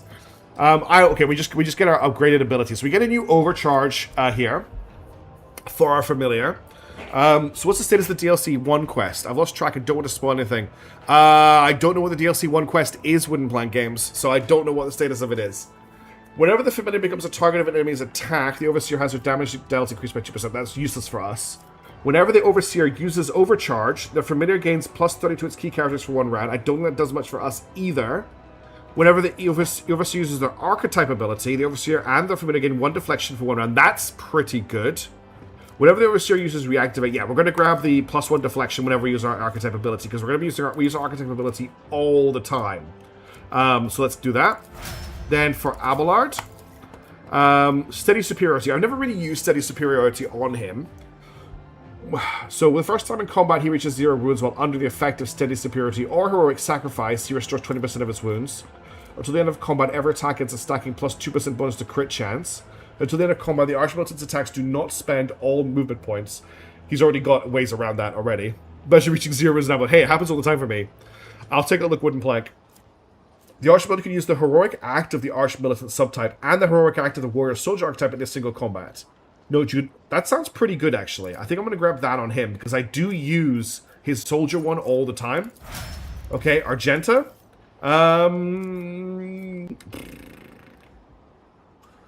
Honestly, we're never really doing that very much for Argenta. Okay, I tried. This is a servo skull swarm, and this is a doggy.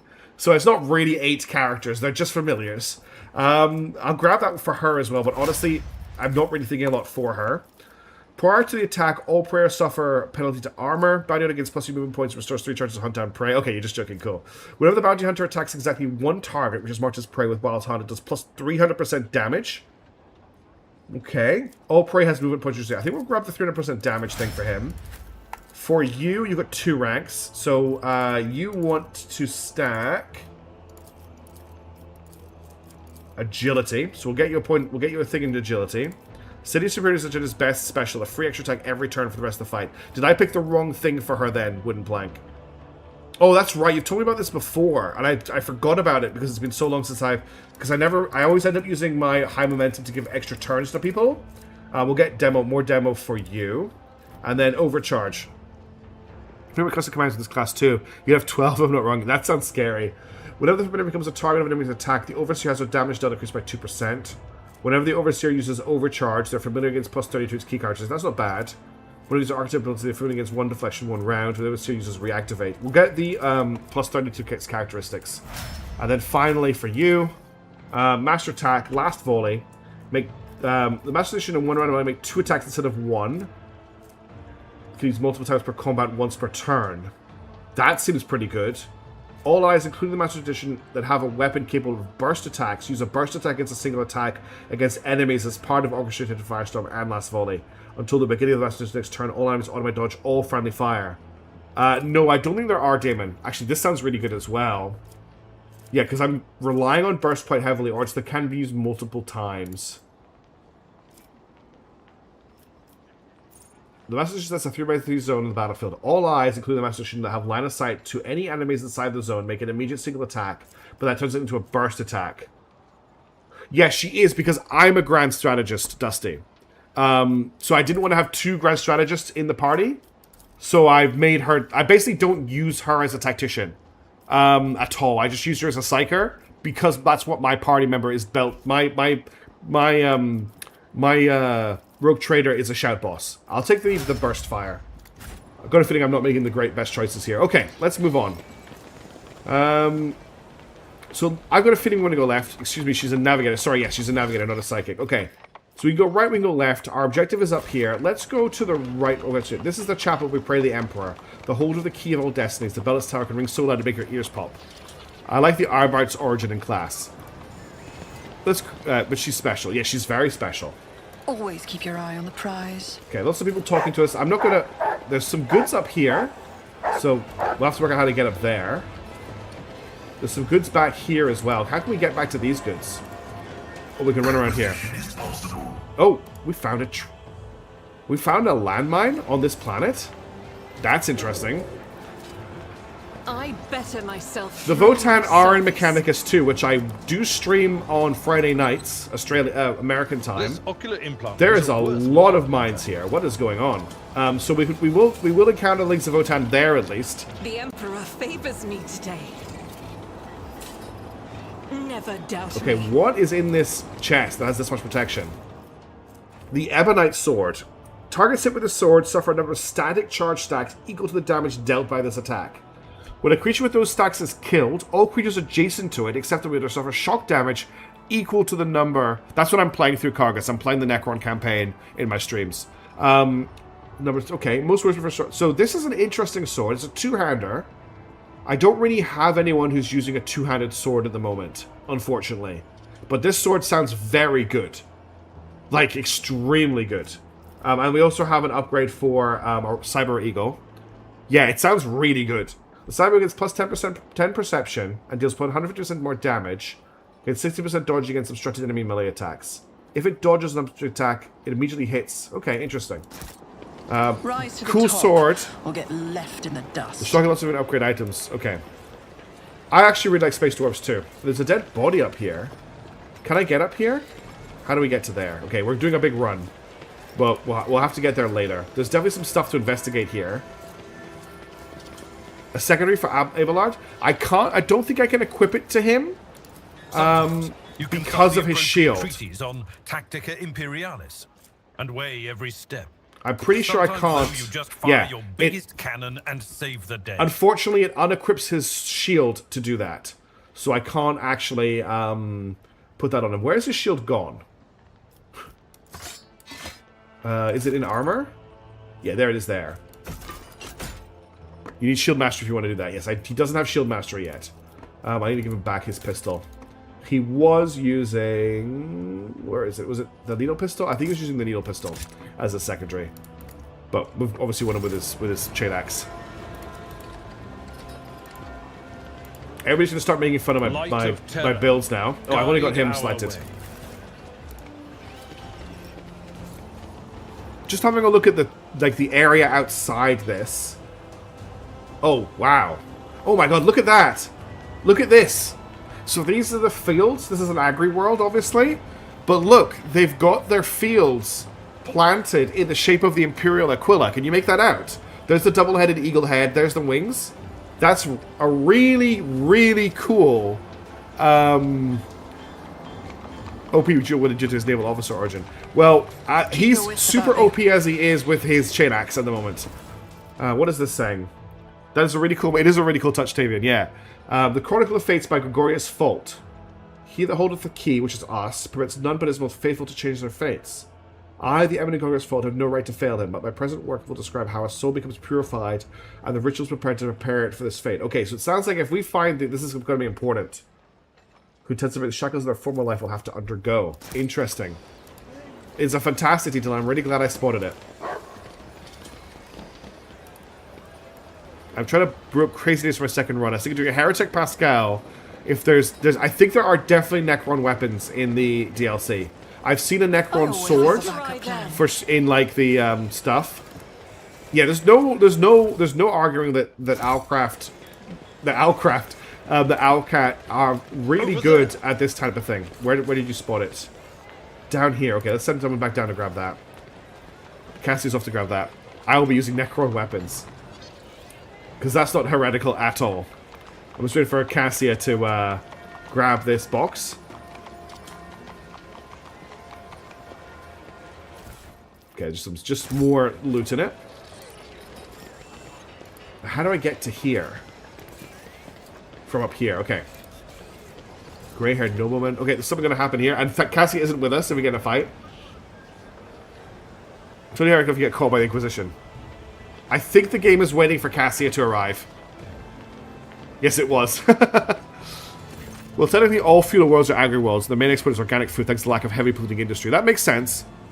Use the flavor ones. Well, as you approach the nobles bow gracefully, their sewn-on faces are wrapped tightly around their skulls, and their eyes gleam with earnest subservience. One dares address you. O celestial lady, grace us with your regard. When my brother and I heard your arrival, we immediately sought to surprise you with an exceptional gift. The ancient scrolls tell of a wonder, a mechanical sage by the name of Kogekor. It knows all answers to all questions, can make other machines do its bidding, and may even predict the future. My brother and I have borne many a hardship, but we managed to acquire this magic contraption for our much-cherished guest. I'm really glad that we have Pascal with us.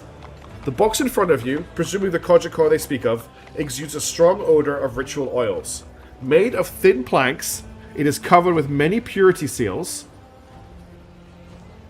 It's covered with so many purity seals that it needs to be held together by them alone.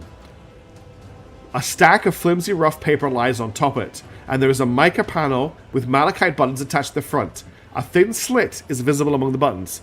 Is it a heretical AI? Or is it a child in a box? Abelard sighs heavily. Sometimes, when information reaches the more backward worlds, it undergoes strange metamorphoses in the minds of the unfortunate and regrettably parochial laypeople. Have mercy, Lord Captain. They probably have been trying to please you. Heinrich shrugs. I've seen a few distortions of Gothic or primitive worlds, but I don't recall ever seeing such a miscomprehension of the Omnissiah's gifts. After a chronoturn of heavy silence, Pascal finally intones, I am regging an act of imitation of sanctity. This cultural phenomenon is typical of underdeveloped tribes. I also anticipate the discovery of cave pictograms dedicated to the divine arrival of the more advanced units. No, it's an ancestor core. Alright, I've got an awareness chest there. Listen to the sounds coming from the box. There's barely audible breathing coming from the box. Whoever is inside wants very much not to be noticed. I was correct. there is a child or person inside the box. Glacio stalks towards the box and bares his fangs while Solomon frowns grimly. Really? Then again, what else would you expect from this ignorant world? There is something I wish to ask. This Kojikor. If I may advise the celestial lady, in order to receive an answer, one should take a piece of paper and slide it into the hole. Then touch the stone and ask the question loudly and clearly. Kojikor, answer only yes or no. Is your next answer going to be no? The miraculous device reluctantly accepts your offered paper and makes a vague moan-like sound. After a languid moment of waiting, you are presented with a sheet that reads error, which likely means error. Well done, Kojikor. That was a great... I'm very impressed with you dealing with that logic question. Kojikor, what does the future have in store for me? The sheet shoots back out of the box and falls to the ground. It bears a solemn inscription, Glory Everlasting. Kojikor, what is the punishment for liars and frauds? Immolation. Please don't. Solomon folds his arm. Machines cannot feel fear, Kojikor. They can only meekly accept their fate. I can't... And then he catches your gaze. I couldn't help myself. Enough questions for now. As you wish. Do not hesitate to pose more questions. It has enough ink for many more answers. What a rare and magnificent gift. I will be honored to display it in my chambers. I can't steal the box. There's some poor person's going to starve to death inside it if I steal it. Our hearts flutter at the opportunity to please the Vestality. May the sagacious machine assist you in your endeavors. Oh god, I did steal the box. We have now stolen a person. What's this? Oh! I now own a box. Well done, Glacio. For a bloody sacrament. Area attacks with this maul create a smoke cloud. All creatures that enter the area must pass toughness, strength, and willpower tests with a 30% penalty. On a failed toughness test, the target becomes blinded for 2 rounds. On a failed strength test, slowed. On a failed willpower test, disturbed. That's actually pretty good. Abelard, is this better than your chain axe? Your chain axe is 725 damage. That's a very high damage cap. It's not better than your chain axe. But what are you using? You don't actually have a melee weapon. But you've got to, yeah, you can use your pistol shotgun in close combat. The thing is, the hardened chain axe is doing like 130 damage. No, this seems... the damage is lower on this, and the armor penetration is lower. But the debuffs are pretty big. This is also heretical.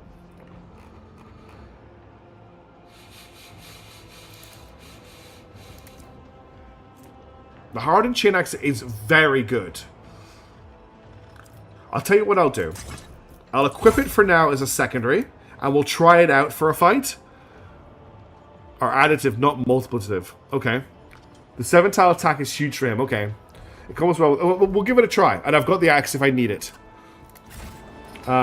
It's definitely very, it's very Warhammer 40,000. My success is irrefutable. Is there money to be made? Ballistic skill 96%. This explorer. The blocks of the summer managed to forge shells and casings. They do not belong on a field of wood, but there's no doubt as to what they are. Fascinating. How has he done that? Okay, let's check this body out. Do some investigating. Just some stuff, okay. Just looting a body. No, we can't examine the body. 35% Medicaid chance. Someone disfigured the corpse's face and threw the body off the parapet. Always keep your eye on the prize. Okay, we can climb up here with an athletics check. I'm just going to save before I do it because I don't want to hurt my whole party. Compared to naval service, Okay, that good work, was Abelard. barely a challenge. That's another Cyber Raven upgrade, which you don't have in our party right now, so we don't need to worry about it too much. Who's there? Is that the Celestial Lady herself? You shouldn't have come here. You shouldn't have come here. That's our first warning. Nothing's impossible for this old officer. And then I can open this gate with a 55%. Now we're not going to risk it. We're not going to risk the wound on a 55%. Okay, so we've explored up to here. And we've got ourselves Kojikor, the greatest computer ever created. Let's keep moving up. I always keep my options open. I'm getting a bit of a Minas Tirith feel from this place. Okay, we found the market. We're just going to steal everything we can from the market. There's lots of goods lying around, which I will grab. As a child, I was captivated by the chronicles of the feudal world Urban II. Knights clad in shining armor riding their fine steeds. You wanted me to battling enemies of check humanity the and holding quest. feasts after their victories. But this world has only grey and mud. What was the quest you wanted me to check? Wooden plank? The one that was marked with a snake? None of them seem to be marked with anything. I'm not sure what quest you're referring to here. Let me know what the quest is called and we'll have another look. The same is true for many worlds in the Imperium, Lady Cassia. You should accustom yourself to that fact. What are these? Cyber Lacrexes. Huh. A dog upgrade. The cyber recipe does 100% damage. None of these protected allied dodges or parries of attack. Gain 6 wounds. Oh, we actually have upgrades for the dog we need to equip. It'll be higher up. There's several quests in the chain. Okay, I'll check in a second. Glacio is currently not running a dog upgrade. So I've got 3 dog upgrades available from Protective Interest. Whenever it's protected allied dodges or parries an attack, it gains 8 temporary wounds. Or we've got... Yeah, I wanted this one with the extra damage. Hey Alex Dragon, how's it going? Remember to upgrade Glacio. I was just doing that. So we can climb up to here. Why do I... Oh, there's some goods here. Okay. An expected result. The Chronicle of Fates, page 7875. Chapter 0406. I'm impure, and my body is impure. Vital fluids are not my own, are stirring within me, as though wood-wearing beetles are digging their filthy tunnels through my frame. I must destroy this vice, I must squeeze it out. It is customary to place an old vessel, and I replace my rotten cage with chambers of gold, yet I still feel filthy. For if the contents are spoilt, and not merely the shell, will my gun to achieve redemption. My face is burning, a borrowed face, a weak face. I must take off the feathers of my skin and cleanse its inner side of vice, take it away, or take it away, and give me a new cage. I've got a bad feeling about this world. So you know how you like to lullaby some just to make a character? Do you like the one you hold in your hand or put on your desk? What do you mean by that, Damon? Experience. Nothing matters more. Okay, let's keep exploring. Let us not dawdle. This is an interesting statue.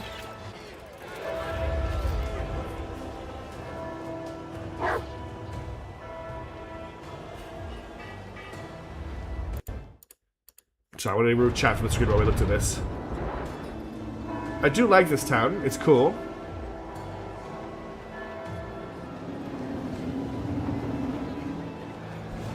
Very cool.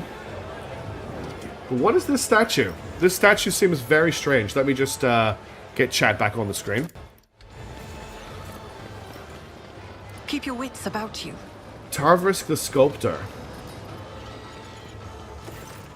The sculptor's mechanical hands crawl over the rough stone, and many jointed metal fingers remaining in constant motion. Even now you recognize your own features. Is my special lady here to gaze upon her destiny? What can you tell me about this material you're working with? This is the Ceterium, a fascinating stone born from the bowels of the planet. Like any other kind, it bends and melts beneath the sculptor's tool, but for the sculpture to come to life in earnest, they must put their soul into it. One of the hands emerges from behind the statue and gently touches his head, seeming of its own volition. The soul, however, obtains calluses the more the sculptor's works, and mine has long since been covered in scabs. Lord Captain, all that about the soul, that wasn't a metaphor. This one channels his own mind through the stone and sees what comes of it. You should be careful around this sorcerer. I don't like how my whispers take a fancy to him. He carved his works using psyker abilities he is cursed with, an astonishingly frivolous application of warp powers. Okay, thank you very much for the follow, the British Barbarian. I really appreciate it. Okay, that's a bit scary. That's our first sign that there's definitely something weird going on here. Oh, so I have left the party. I am now at the end of the party instead of the front of the party. Yeah, don't like that at all. Surprised Heinrichs didn't offer to just haul him off. There is something at the bottom of this lift that I want to investigate, because there's a purple item down there. Armor of Iron Will. Medium armor. The character wearing this armor will absorb 0% of average attacks. Whenever this wearer blocks an attack, all adjacent creatures must pass a toughness resistance test or suffer 1 stack of perplexed. Base armor property plus 10% against ranged attacks. The only person I can see that being useful for is Abelard, but I think he's wearing heavy armor. Yeah, he's wearing a makeshift heavy xenomesh. What are you wearing? You've got reactivator armor. What's the comparison between that and this? Where is that armor? So same armor, same dodge penalty, same dodge chance. So this gives, okay, this gives reactive 8 range higher. I'm not really that worried about that. Let's pop him in the armor of Iron Will, because it will look funny. Oh, you're going to enable drops when they activate? The drops are activated. I have drops turned on, so they should just go live, but I don't think they will activate until the DLC is out.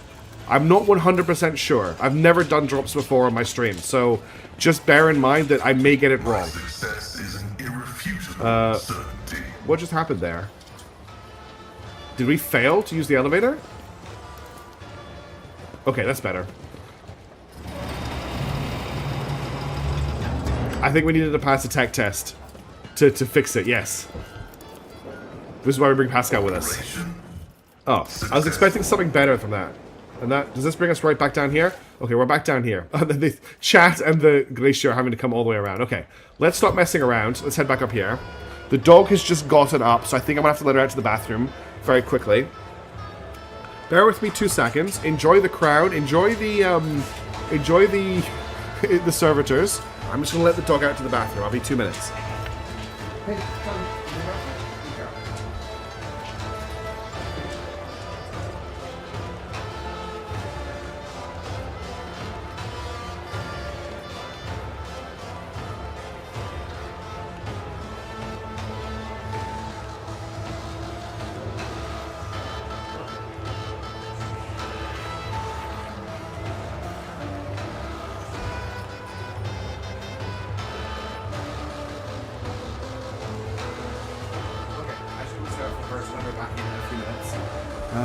pianist musicians. What part of Australia am I from? I'm in Victoria, so Melbourne.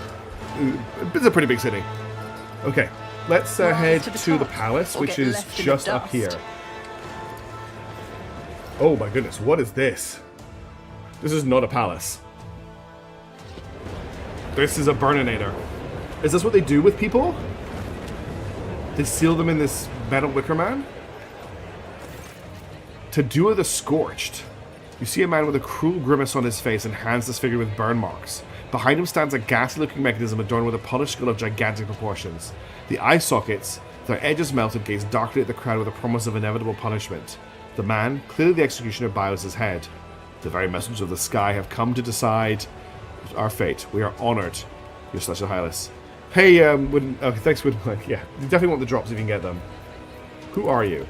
I am Teddy the Scorched, a slaughterman of the 5th generation, and a humble discipline of the iron sight you see before you, Your Celestial Highness.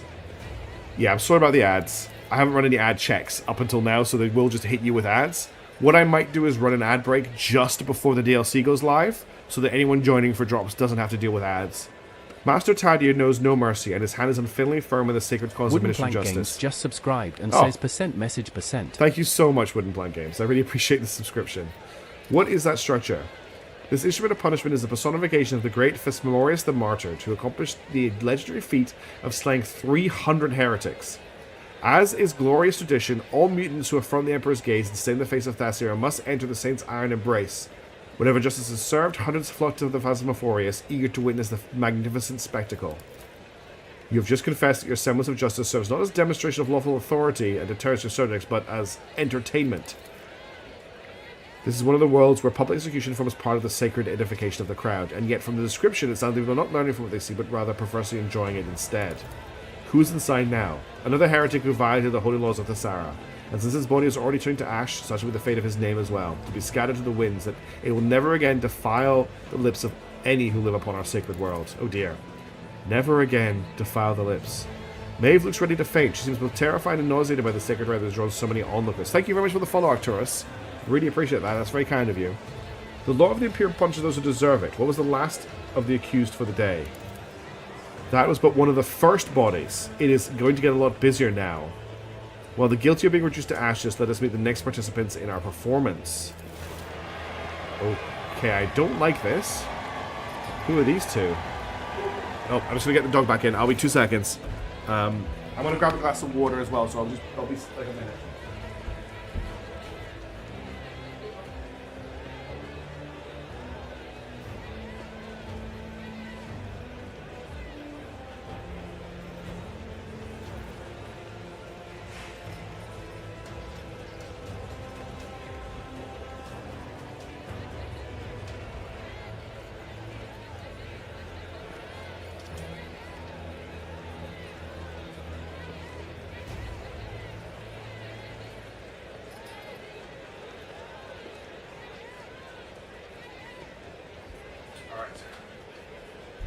I am back with hydration.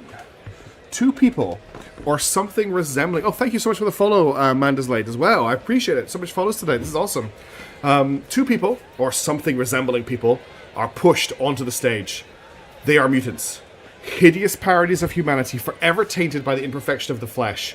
One of them is dressed in stained yet expensive clothes. The other wears a tattered uniform of the local guards. It looks like they've been mutated, not born mutated. Your celestial highness, behold, two loathsome heretics who blemish the very face of Thessaria with their existence. The degree of their guilt may vary, but they both deserve to enter the blazing bowels of the Thesmosaurus for the worst of the transgression, distorting the sacred face of humanity. But since fate is gracious with such lofty visitors, I eagerly seek the right to punish these miscreants to you, your celestial highness. Cassia purses her lips when she notices the onlookers staring at her hands, eyes, and neck. Many point their fingers shamelessly in her direction, others spit at her feet in disgust. Her chin raised high, the navigator adjusts her forehead and arm with her clawed hands. She squares her shoulders, lets out a breath, and glares at the crowd with condensation. So it's an Iron Maiden, but instead of spikes to impale with its flamethrowers to burn you with ash, yes. At the sight of a Xenos in your company, it's because I have the toolbox turned on. The masked courtiers begin to gasp and murmur, and the glint of their eye and the curl of their lips lies only fearful disgust. Their lives are poisoned by fear and hatred, their words of thought drip with venom, yet the Monkey choose to hide behind masks rather than change anything. What do you mean by the degree of their guilt may vary? One of them, despite being one of the highest lords of Thassia, spat on our world's customs by refusing to alter his destiny. The other did change his fate, even though he was just a lowborn modeling in the mud. What in the Lex's name did I just hear? Solomon raises his voice slightly, indicating the usually impassive arbitrator is profoundly indignant. I normally have no trouble passing judgment, but in this case, I don't even know where to start. What was the opulently dressed mutant's crime? A rotten sin in the noble families. He was hiding in his manner to conceal his deformities, but had trouble keeping his mouth shut. He spread corruption among the minds of courtiers, cast aspirations on the traditions of the world, was insolent, swore profanely. Luckily, he has no heirs, and today the accursed bloodline shall be put to rest once and for all. The richly garbled mutant moaned something. He noticed stitches on his disfigured face. The zealot servants were evidently in a hurry to silence the condemned man early and stood his twisted mace to his mouth shut. I'm going to go the iconoclast option here, because I want to know what this guy has to say. What monstrous cruelty to shoo a man's mouth shut? Take those stitches out immediately. Eager to please you, tied your carriage in order, but his work is far from gentle. The condemned man groans and chokes in pain as the executioner pulls the threads from his flesh. Thank you. With his mouth oozing blood, the mutant is unlike to say much more. Damn. What did the mutant in the guard's uniform do? A thief, a brigand, and a murderer. There is no way to list all the crimes lying upon this freak's conscience. However, his willingness to change his destiny against all odds merits the mutant at least some honor. Despite his feeble-mindedness and simplicity, he had enough sense to obscure his countenance with hoods and helmets until he made his way from beggar to guard. It was not long before his excessive passion for fighting and stabbing gave him away. The mutant utters a foul curse under his breath, that immediately gives you a frightened look and falls silent. The mere sight of such a lady seems to instill a reverent awe in the common deserts of this area.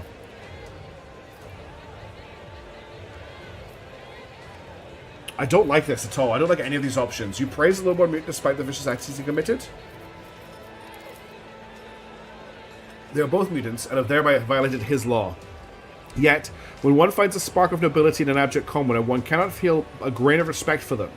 The heretic may be of low birth, but he does not flout the vows of the Sarah the way the nobleman does, and thus honours our traditions and his will. Born into rabble, he applies all his abilities and skills, defy the restraints placed upon him, and crush those who stood in his path, all in order to forge a new destiny for himself. Forge a new destiny?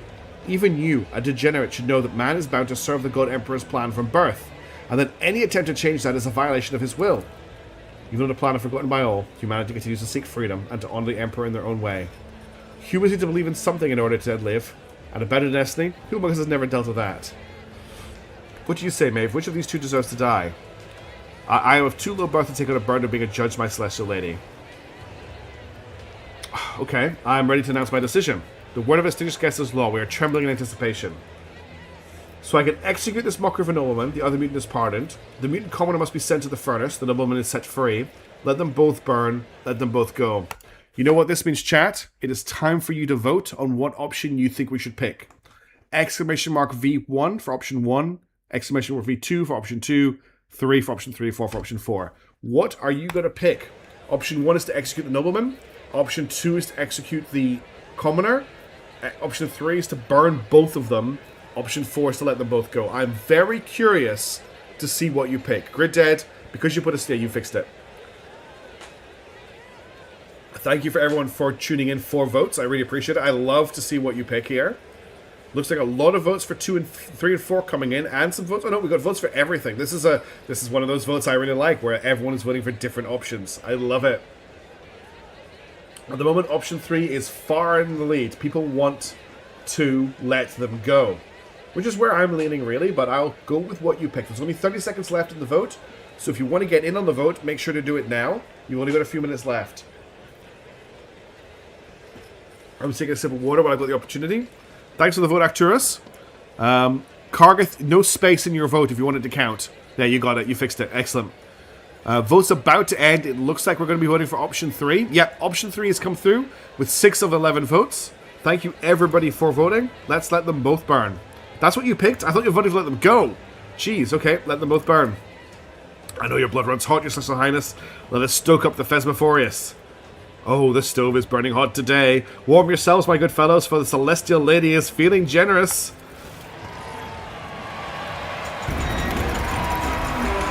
This is a pretty horrible way to go, to be honest.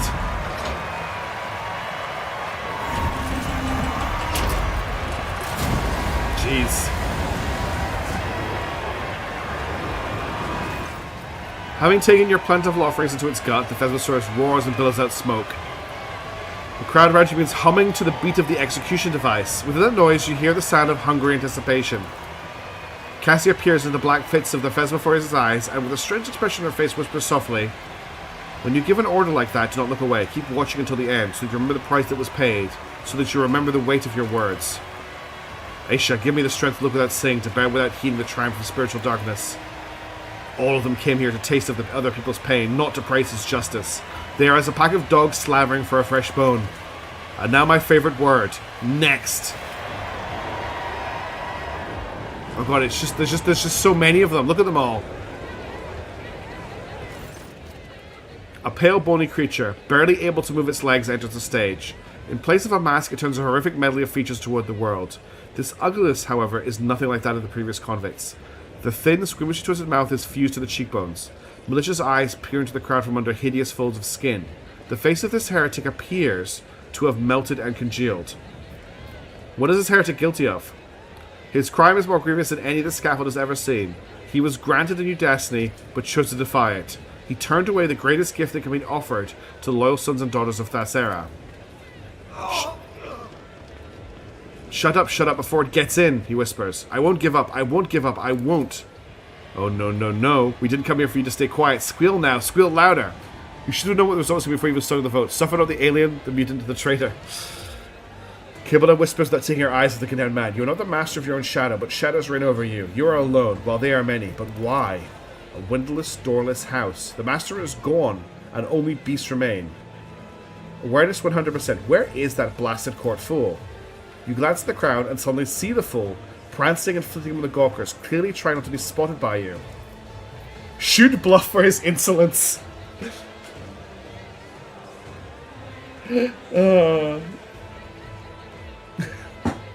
That's a great option. I want to send Solomon after him. It's time to teach this gathering a lesson.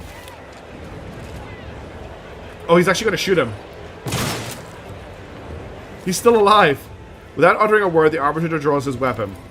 A shot rings out, and a deafening shriek rises from the throng of people. You catch sight of the badly wounded fool disappearing into the crowd. Damage taken. Bluff the court full. 18. Maeve cries out in horror and immediately clasps her mouth with both hands, trying to look her voice inside. What happened to his face? Is he another mutant? Thessarian fever. Thessarian fever.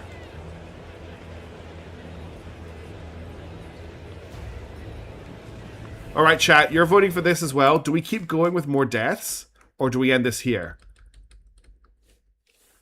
I'm getting a really weird vibe from this event. Just a quick two-thing vote. Option 1 for just execute this one. Option 2 to end this. I want you to be the ones that end this if it ends. It's on you, not on me. Tavian wants to more blood. Looks like it might just be Tavian. Not a mutant, he's fine. Yeah, that's what I'm worried about. He just looks like he's been disfigured. I wonder if he's been disfigured on purpose to make him look like a mutant. That's what I'm concerned about. Alright, we've got excessive votes for vote 2. I've been on the call for the last 10 minutes, so I missed everything. Blood for the blood god. Alright, it's very clear that we're not going to get more votes than this. So let's let him go. As Thaddeus opens his mouth to say something, the convict takes a step on his clumsy spinning legs and then another one. The face. The face. Pretty. Strong. Shining. A gnarled claw points at you. Give it here. Give it to me now instead of the one I bear. Take mine. It's not mine. Take it. Take it. He's going to rip his face off. Yeah, he ripped his face off. And there was a chaos burst. Mad and mutant. The madman raises his crooked fingers to his face and sinks his nails into the sagging flesh. Shrieking with what sounds like relief, he tears off a piece of his cheek. Then another. Then one more. Falling to his knees, he frantically scratches his own eyes out, smearing blood and clear ichor across his face before collapsing dead on the platform. A sudden rumble draws your attention. Like a rock fall down a slope, the thudding of feet and mad screams overwhelm you. After a moment, you see the commotion. A throng of mutants is charging straight at you. Okay. Well, the executor's dead.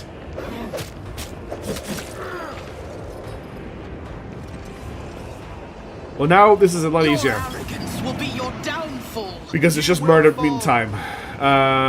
Okay, it looks like we've got a line of knights blocking each of the ways up, which is going to make it interesting for our ranged damage dealers to not shoot through them. Do we have to worry about anything from behind us? Combat order is Argenta first. Oh, wow, what are these guys doing? Thessitarian buboes. Bloating with Thessitarium, the creature's body is about to burst. It runs to the target and blows up, dealing from 25 to 30 warp damage to all non-mutant targets within a 2-cell radius. That's how they're going to get through the guards. Mutation. The creature's body is covered with dust and bumps, and limbs naturally transformed. Okay. Thursian fever. The creature's flesh sparkles with Thursian dust, increasing its strength by 25. When it dies, the Thessitarium transforms its concentrated emotions into warp energy, dealing from 25 to 30 warp damage. So we've got a double explosion. Can you shoot from here, Argenta? I don't know if you can. That's the one problem. Let's put you here and see if you can shoot from there. Hey, Spin Loki, how's it going? How close are we? Okay, we're actually incredibly close to the DLC dropping. And unfortunately, we have just started a fight. The DLC is actually should be out. Let me just quickly save the game. And I'm going to reload the game to load the DLC. The drops should be live. I'm going to check the drops as well.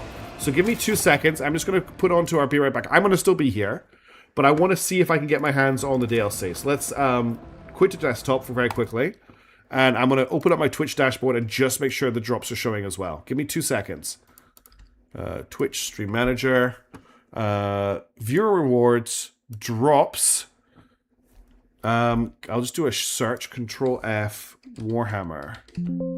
No, let's try Rogue Trader. Infinite Museum drops are live from midnight. They are enabled, so the drops are live, okay? The drops are live and on. I have just confirmed that. Now, I'm just checking my stream, my Steam status to make sure the game is got the DLC. It is, looks like it's downloaded an update. Has it? Yeah, 1 gigabyte has downloaded. No, it's got 1 gigabyte to download. So I've got the download running now. We just have to wait a couple of seconds while that download runs for the DLC. Now, obviously, we're in the middle of a fight. So we're not going to be able to look at the DLC stuff until the fight is done. But we just have to wait for the DLC to download, which is going to take a couple of minutes by the looks of it. It's 20 gigabytes. It's estimating 5 minutes on my PC. 52 viewers on Twitch. Wow, that's a lot. I'm sorry, everybody, that we're having an exciting DLC download moment, because the DLC has just become live, but I'm currently downloading it as we speak. Yeah, Daedra, I'm excited. I'm actually a bit annoyed that we're in this fight because I want to mess around with the what's it called? The augment system. Okay, it's estimating 5 minutes to complete the download, so we're just going to have to hang tight for a second, everybody. Let me put some music on while we're waiting. Keep you all entertained. While we're waiting, I'm about to hit 20,000 subscribers. No, I'm not. Yes, I am. No, I'm not. Yes, I am. I'm about to hit 20,000 subscribers on YouTube. That's just an insane number to me. Does anyone have any questions they would like to ask me in the next few minutes while we're downloading this DLC? Especially if you're like, been a YouTube follower for a while or something. It estimates 20 minutes for you. Look, I may live in Australia, but I make sure that I've got the best internet I can for streaming. Do I get a prize if I break? Yeah, you don't get a prize, but I would be interested if you did. Okay, there's some background music. We're just waiting for the download to complete. So we are at 26% of the download. Do you have a link to the first Discord so I can hang out with you outside of stream time? Yes, I can get you that. Give me 1 second. I need to add it to my Twitch, but let's get an invite going. Server invite. Invite to server. Or send a server invite to a friend. Copy. All right, I'm going to pop it into chat. Should I not break... You can break the bot if you want to. Remind yourself that overconfidence is a slow both me and and insidious killer. Tavian both dropped different links to the same Discord. I just generated a new one. Vote start. Oh, that's not going to work. You've got it wrong. Do you have a link to the first Discord? Maybe most of our stream are just packed full. Would fit the time of day. We're at 50% of the download. It is coming. It says 3 minutes left. We may need to do a little bit of installing when it's finished though as well. But it's time for the Infinite Museum, which I'm really excited for. First installing. Okay, Daedra, no worries. So just while we're waiting, I want to say a special thanks to Owlcat, who got in contact with me last week to give me my access to the DLC. I was going to Loki sent a super chat saying my he did God, a Spin TTRPG Spin campaign Loki recently that culminated in us blowing up a bunch of House Chorder cruisers with a Nova cannon. Are you serious? Did you mean, was that a typo? Did you mean to super chat that much? Thank you so much. That also sounds amazing, by the way. Was that Nova cannon, here's the important question for you. Was that Nova cannon, okay, it's cruises, I was going to say, was that Nova cannon mounted on a ship, or did you somehow manage to put that on a planet? But that sounds insane. I've run several Dark Heresy campaigns, but all of them have ended with the Psyker summoning demons and killing the party. Every single one of them has ended that way. That's potentially going to break the bot. When Xenonauts 2? I actually have a Xenonauts 2 episode that's going to go live after the stream, Madmorth. So, one thing, Tavian, I think I have set a high cap on the number. So you have to find out what that high cap is. Yeah, so, Spin Loki, I'm still in shock. I wanted to answer your question. Thank you so much for that incredibly generous support. That I'm absolutely speechless. The puppy is barking. She's so speechless as well. I'm gonna have to quickly put her into bed. Hey, into bed, please. Good girl. Good girl. Into bed. That's it. Let me wrap you up in your blanket. It's sleepy times. Good girl. I can't actually my brain can't conceive that you did that. Thank you so much. That was so kind of you. You are a wonderful person. I hope you're ready to die on the front lines of my Xenonauts 2 campaign because, well, she's not speechless. She's just excited because you've just put yourself at the front of the list to be soldiered. I really appreciate that. Thank you.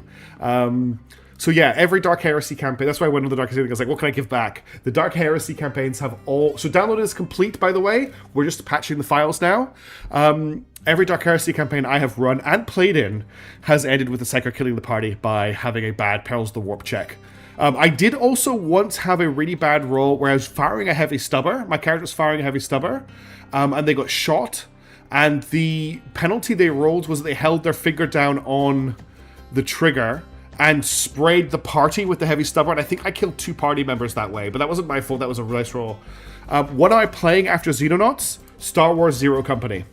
I'm 100% committed to Star Wars Zero Company after Xenonauts. I think it's going to be a lot of fun. There's a lot of very cool people behind the making of that, X4Axis devs.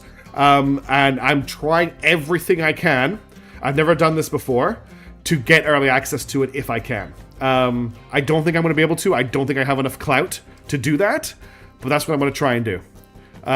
Okay, we are at 99% installing files on the DLC. The stubborn was so excited to shoot. That's pretty much... Okay, that's it. The DLC is installed. Let me launch Rogue Trader again. And then I can jump back onto streaming. Spin Loki, you are a legend. Thank you so, so much. I hope I have thanked you enough. Like, I am honestly so overwhelmed by your support. Oh my god, it worked, Tavian. What have you done? Oh no. Because you'd think they could precede this. Okay, so we've got a Dark Heresy ping. How do I check if the DLC is installed? Because this won't show me that it is. Void Shadows, Lex Imperialis, Infinite Museum, purchased, installed. Cool. Alright, so it's here. I'll let you all vote for your thing. Now, do I have a save game from just before the fight? Yeah, I've got a save game from that whole section. So let's just quickly get through the fight, and then we'll have a look at the new features. Taven is just trying to break my bot. This was vibe-coded. It was indeed vibe-coded. I just wanted a bot very quickly. I wanted to run a Rogue Trader table for a long time, but no other table players is willing to even consider it. It's impossible to assemble an online party. I understand your pain, Wooden Plank. So, what I want to run... There we go. Oh, there's some new music there. What I really want to run... you can enable the install DLC in your current playthrough by opening the DLC to the game menu after loading your save. Okay. So I want to enable the Infinite Museum. You cannot change the DLC status at this moment. So you have to get through this fight first. You're getting to real streamer term. I can't believe it, Damon. There's such a lovely person, Spin. Thank you so much, Spin Loki. And I go to work, but take care of it. Spin, no. Okay, have a great day, Spin. Thank you so, so much. You are a legend. I really, really appreciate it. Thank you. What I was going to say to Wooden Plank was I have wanted for so long to run a Star Wars Rebellion Grand Campaign where we, where the players play as forming rebels and then build the rebellion as they play. And I've got rules for it and everything. I've already playtested it once and it needed a lot of work. The pod is just using min 1 max input 10 for vote size. That's probably what it's using, yes. We can fix it though. Okay, let me get everyone deployed really quickly. We'll bring Cassie over here so she can mind melt everybody over here. We'll have Solomon hold the ground here. We'll have Abelard hold the ground over here. We'll bring Pascal back to somewhere like here. And we'll put me over here. We'll have chat hang out maybe around... Actually, I want chat on this side, I think. Chat's as far forward as it can go. Okay, let's start the battle. So Argenta's up first. That would be sick as hell. Yes, it's just getting the time. Okay, she can shoot everyone up here. Let's pop Furious Recital. Let's do it. Try to break it otherwise when it's disrupt stream. That's why I wait until the downtime to do it. Okay, so we need to fix... What I'm seeing here is I need to fix the bot. Okay, I think I can hit 3 of them. I'm going to try and hit the 2 guys that want to explode. No, I can hit these 3.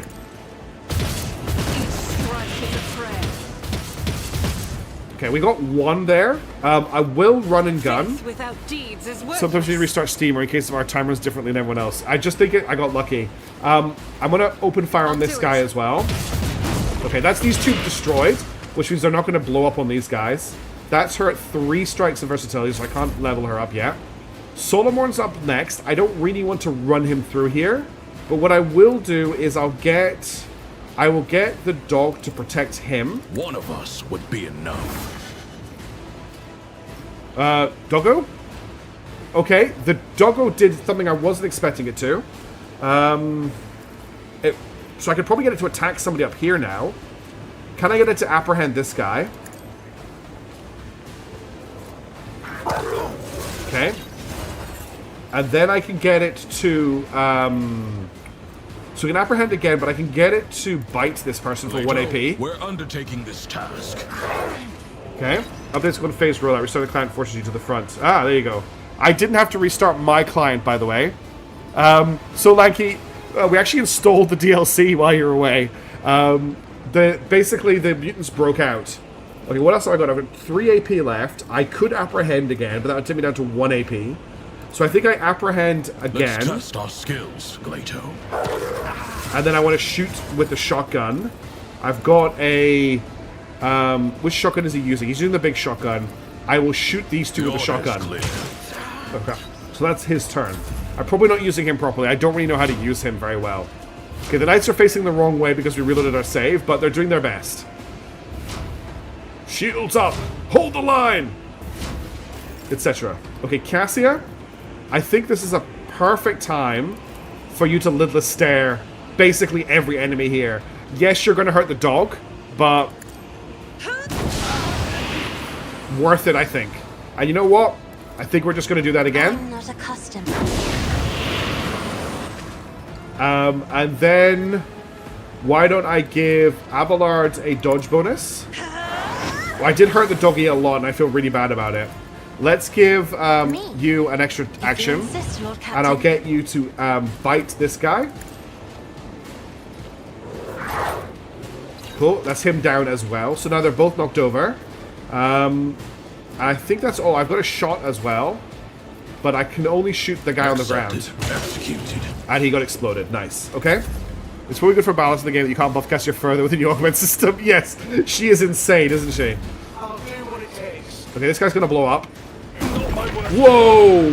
Yet. How did Abelard take so much damage there? Did you see how much damage he just took? Okay, this guy's gonna be a problem when he blows up then. We're gonna have to medkit Abelard right now. Field medicine at That's its finest. really all I can afford. I can bring him up as well. That was crazy. Do I actually want to bring him up here? There's only one exploding man left. But I don't know how Abs took so much damage from him. I want to see how much damage the mace is doing, though. This in my time. I'm very curious on how much damage the mace is going to do. So I'm just gonna do a standard attack with the mace to see what this is like. It will be done. Okay, he parried it, unfortunately. Let's pop a brace for impact. We'll pop an endure. No need to augment the best go. She's perfect as she is. And I don't think there's anything else I want to do with him right now. I don't want to reckless rush. We will just set up a shield guard in this direction. Alright, Pascal, do you think they have those somewhere? The Energists are considered enemies for that purpose, which is why they're still alive. Okay. Interesting. Let's bring Pascal up to here. I'll activate Damn Good Ground. I know it's not what it's called. We're going to mark this guy as prey. We're going to mark this guy as prey. And we're going to mark this guy as prey. We'll dump a buff as much as I can. Like, probably on these guys over here. Alright, I've got 2 AP left. So we're going to take a free plasma pistol shot at this guy. Because I still don't have anything better than a plasma pistol. Then we're going to try and hunt him down. Okay, I hit him for 44. And then I've got another plasma pistol shot. Okay, we missed with everything but one shot. Okay, we've missed twice with this weapon. Okay, now it's me. I'm going to move to here. Unfortunately, Argenta can't shoot because of Abelard. So I'm going to have to move her. So I'm going to move to here. Then I'm going to move Chat to probably here. Okay. Then I'm going to buff everybody. Buff everybody. We're going to use... there's some high momentum, which is exactly what I wanted. I'm going to Voice of Command Abelard. Now, I don't think... If I give him an extra action, I don't think it's going to give everyone here an extra action. So for right now, I'm going to give Abelard an extra turn. It's my perfect moment. And I really want to kill this guy, but he's going to explode and kill Abelard if I kill him. So I'm wondering if I run Abelard into here and do the big AoE attack. We'll see what happens. So I'm going to move him to here. Follow my lead. And then I'm going to use the power swing, which will hit everyone around him. It will be done. Okay, the damage is not as exciting as the axe, because the axe would... I mean, I can switch to the axe now. If I do a... let me just check the size of the swing. I need to check the size of these attacks. So, let me just check. Why can I not see his attacks on his chain axe? What's going on here? This feels like a DLC thing. This has changed. I can't see the size of his attacks. I guess if I just click on the prerequisite, right? This is a... So it's going to hit one. That's right. One of them trips over. That's what it does. So I'm just going to hit the guy on the ground. Victory is in one fewer. Yeah, I prefer the power axe. The chain axe, I'm afraid. I think it does more. I can't charge this guy. He's too close. But I can't charge this guy. I could charge this guy to get away from the exploding guy. At your beck and call. Yeah, the chain axe is just better. I'm sorry. It's doing way more damage than that hammer. Reduced to dust. Chain axe is just kicking ass. And then we'll put up a wall facing this way. And then I can give Argenta a free move On it. to here. Rejoice in battle! And then Pascal doesn't need a free move. And then I'll give Argenta a free Who is attack. not me? And she can open up... first of all, she can pop As Revel the and Slaughter. Emperor commands, I act. Then she can pop a Burst Fire. Oh no, she can't... Damn, I always forget she can't Burst Fire and shoot. But I wanted to shoot this That guy. is for the weak, for you, my Okay, Emperor. that gets her 4 stacks of versatility, so she can As activate the Confident Emperor Approach. commands, I act. Alright, that'll do for that. Let's get to this fight as fast as we can. Pascal Gras gets a free action. I'm going to get him to fire a plasma shot. I've got 2 AP, so we'll fire a overcharged plasma shot at this guy. And then we'll claim the bounty, which should get us the bounty kill. Okay, that's the last exploding guy gone. I am also going to try and can I buff these guys over here? I'll buff these guys over here. Okay, and that's your turn over. That's my turn. I've got a shot with my las gun. Probably this guy on the ground here. Nope, I always miss. Okay, that's my turn over. I can handle this. Rotten mutants. A soldier would have been disciplined for such a performance. Toxic spittle. Okay. Protect me. Target well Nice struck. work. Great shield bashes. I think Glacio is unfortunately going to go down. Another foe Yes, painted black. he just exploded. Okay, Argenta is up. What I want Argenta to do is just rapid fire and try and catch as many of these guys as possible. If I move her I here, will bathe this she should be able to battlefield drop in in rapid righteous fire fury. and fire it like this. She's going to hit one of the guards. I don't really care. Hey, GPVR, how are you going? Kind of you to enable the drop. My without pleasure. Okay, that was... Oh, she only had 3 shots As left in the her Emperor gun. commands, I act. Okay, we're going to use a wildfire, Douse for the weak. and we'll get another burst fire. I'll do it. Okay, that's fine from her. Now Solomon is up again. Glacio is actually still up. Let's start by biting... Where's Bite? Let's start by biting this One person. of us would be enough. She parried it. Okay. Let's apprehend to try and knock it on the floor. Glacio, we're undertaking this task. Alright, I think I've got a heal for him, right? I've got advanced tracking. Reactivate is a reactivate, and that's protect. Okay, let's move us up to here. The guilty will fall. I will just shoot this guy. I'm going to hit him with a... I've got fulminating and I've got grizzly. I think I'm just going to shoot him. I've also... Can't hit everybody. I'm just going to shoot him. Which knocks him back and sets him on fire. Then I'm going to use the rest of my AP, I think, just to bite this person some more. Let's test our skills, Glacio. She parried it again. And that's me out of AP, I think? Yeah. Okay, I don't really know how to use Solomon very well. Okay, the shield wall is advancing. You really don't need to help out here. Abelard's got this. But thanks for stealing his kill, I guess. Damn, those guys are crazy to know if they can take a few shots with a plasma pistol from an overcharge. Yeah, it's only a plasma pistol that he has. Okay, they're killing this guy, which is good. They didn't manage to kill him, but he's on fire. Okay, Cassie, I want you just to finish everything off here. So move to here. You can give someone an extra turn as well. Melt this person's mind with your eye. And then they can't move anymore, so melt this person's mind with your eye. Try to die with grace. Alright, and then let's give... Who's in range? It's only really Solomon who's in range. I don't want to use that then. We will just give Glacio a dodge bonus. And that's all you can really do right now. Abelard is up. We're probably going to use Daring Breach on him. Let's start by asking this guy a question. Oh, he survived it. Look at that. That's crazy. Okay, we are going to activate Daring Breach. No matter the cost. And we'll stab again. One fewer turn. Okay, who's left? Are there any enemies actually left? There's just 2 enemies left. So let's bring Abelard all the way to here. Is at the fore. And we will charge... oh no, I pushed the wrong button. I pushed breakthrough instead of charge. Damn it. Oh, that's really annoying. He can't move anymore. Why do I always do that? That's the end of his turn. Victory is imminent.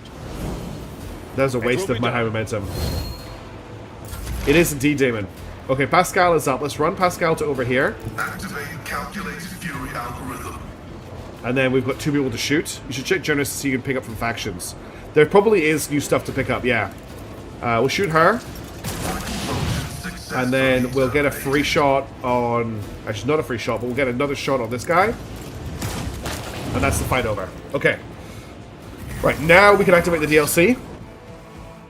And find out what's going on. We might go back to the ship really quickly. We have to deal with this first. I like how the music restarts. Just for 1 second. Your Celestial Highness, apologies for my late arrival. I wasted a great deal of time on idle squabbles with an oaf of a treasure as he was looking for the shipment chronicle. I only heard about the attack after it had begun, and the elevator might as well not have been moving. It was all so slow. The treasurer? The elevator? Who are you to blame next, Governor? Are you the ruler of this world or a casual onlooker? You will take measures immediately and restore order, or I will conclude that you are sabotaging the Road Trader's visit, either by intent or simply due to your own ineptness. The Governor babbles in fear. I never thought... The culprits, of course. The culprits will face execution post-haste, my celestial lady. Survey the square. An oppressive silence hangs over the previously bustling plaza. The people are taking in the carnage, clearly avoiding looking at you, but still catching your every word. You notice Maeve standing nearby, gazing around with horror in her eyes. Find those responsible and bring them to me. The condemned mutants broke loose and attacked the townsfolk. It has been a long, long time since something like that happened. Your Celestial Highness, they must have been sniffed out that today is a special day. The commander was responsible for guarding them. He got careless. His armor rattling, one of the knights steps forward. I am Lucra, commander of the fortress. I can attest that the Engulfing mutants were restrained properly. It is the Phasmophorius. The smoke whipped the brutes into a frenzy. So it's either the commander or the executioner. If we're not for the tide, you'll be one facing execution. Oh my god, these options! I'm going to hit him. I'm really fed up with him. The governor staggers back from the blow, barely managed to stay on his feet. A trickle of blood runs down his lip, and he spits out a few rotten teeth and stones. Thank you, your celestial highness. I will never forget the lesson taught to me by the emperor's own anointed. So it's either the commander or the executioner, is it? Then I shall make my own decision. My celestial lady, I swear on the life of my knights that I did everything we could to keep you safe. Who could have seen that the Phasmophorius, after gorging itself on miscreants, would start driving the mutants mad with its smoke? Lies. It does not taunt heretics, it fills them with terror. To shift the blame for your own failure into a sacred weapon of justice is a heinous crime and an end to itself. Look, the knights fought with me. I'm not going to kill them. The executioner is to blame. I don't think the executioner is to blame either. Members of the show mercy, the guilty worms begged for their feet. Both stand guilty. There's been enough death. I've ordered no executions. The command makes you stop their bickering and turn their eyes to you in astonishment. They quickly recover, however, and offer you the deepest bows, maintaining a solemn silence. You are our savior today, your celestial highness, and in gratitude, please accept this personalized sword from my treasury. Fatebringer once decided the outcome of one of our feuds, killed a rebel leader, and paced his reign on the planet ever since. It's a two-headed light sword. I don't see the details of weapons anymore since I've installed the DLC, which is concerning. Some antiquated sword. Return the gift. Someone make a note of the attempted bribery. I have no need of your gifts. Which means I lose Fatebringer. That's concerning, yes. I'll say thank you. The governor bows at your feet. Look at Maeve. After putting yourself in order, Maeve catches your eye and looks away shyly. Her lips bear a poorly concealed smile of relief. Peter's celebration is over, Governor. Not in the least. I will let some beast ruin everything we have worked so hard to prepare. I suggest we distance ourselves from this place and return to the corner of revelry and peace. By your leave, I'll be waiting at the head table. Oh god, Emperor, give me strength. It amazes me that this idiot just underpaid the tithe and did not somehow lose the whole planet as well. Fine, a feast it is. I'm sick of the stench of burnt meat. Let's try a change of scenery. My celestial lady, it's only a few steps away. The noble lords are already lifting their glasses in the Savior's honor awaiting your arrival. Shall we proceed? I'm going to check in a second, everybody, when I get out of the conversation. Oh, we're stuck. Okay, right. So first things first, I'm going to activate the DLC, because that might be the problem.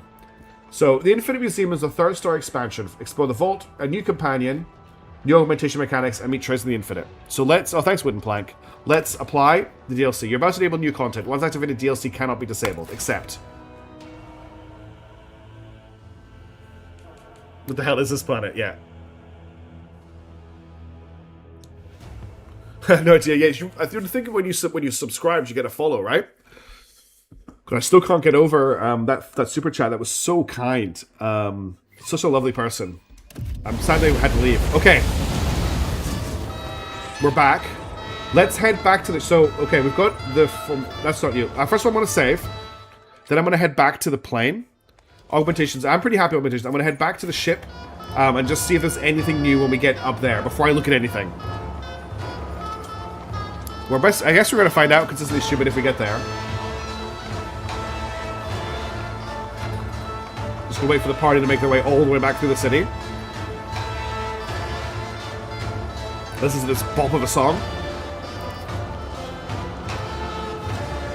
Okay. Okay, there's a bunch of swords and shields. Again, I can't see their details. So right-clicking on them is just giving me this. Oh, we've got a hype train. Oh my god, what's happening now?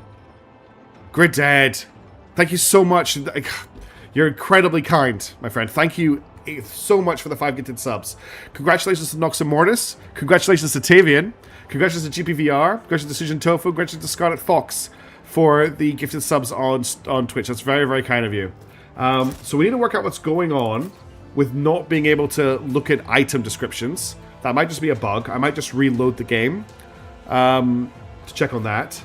But let's head back to the bridge of the ship, which I do by clicking on here.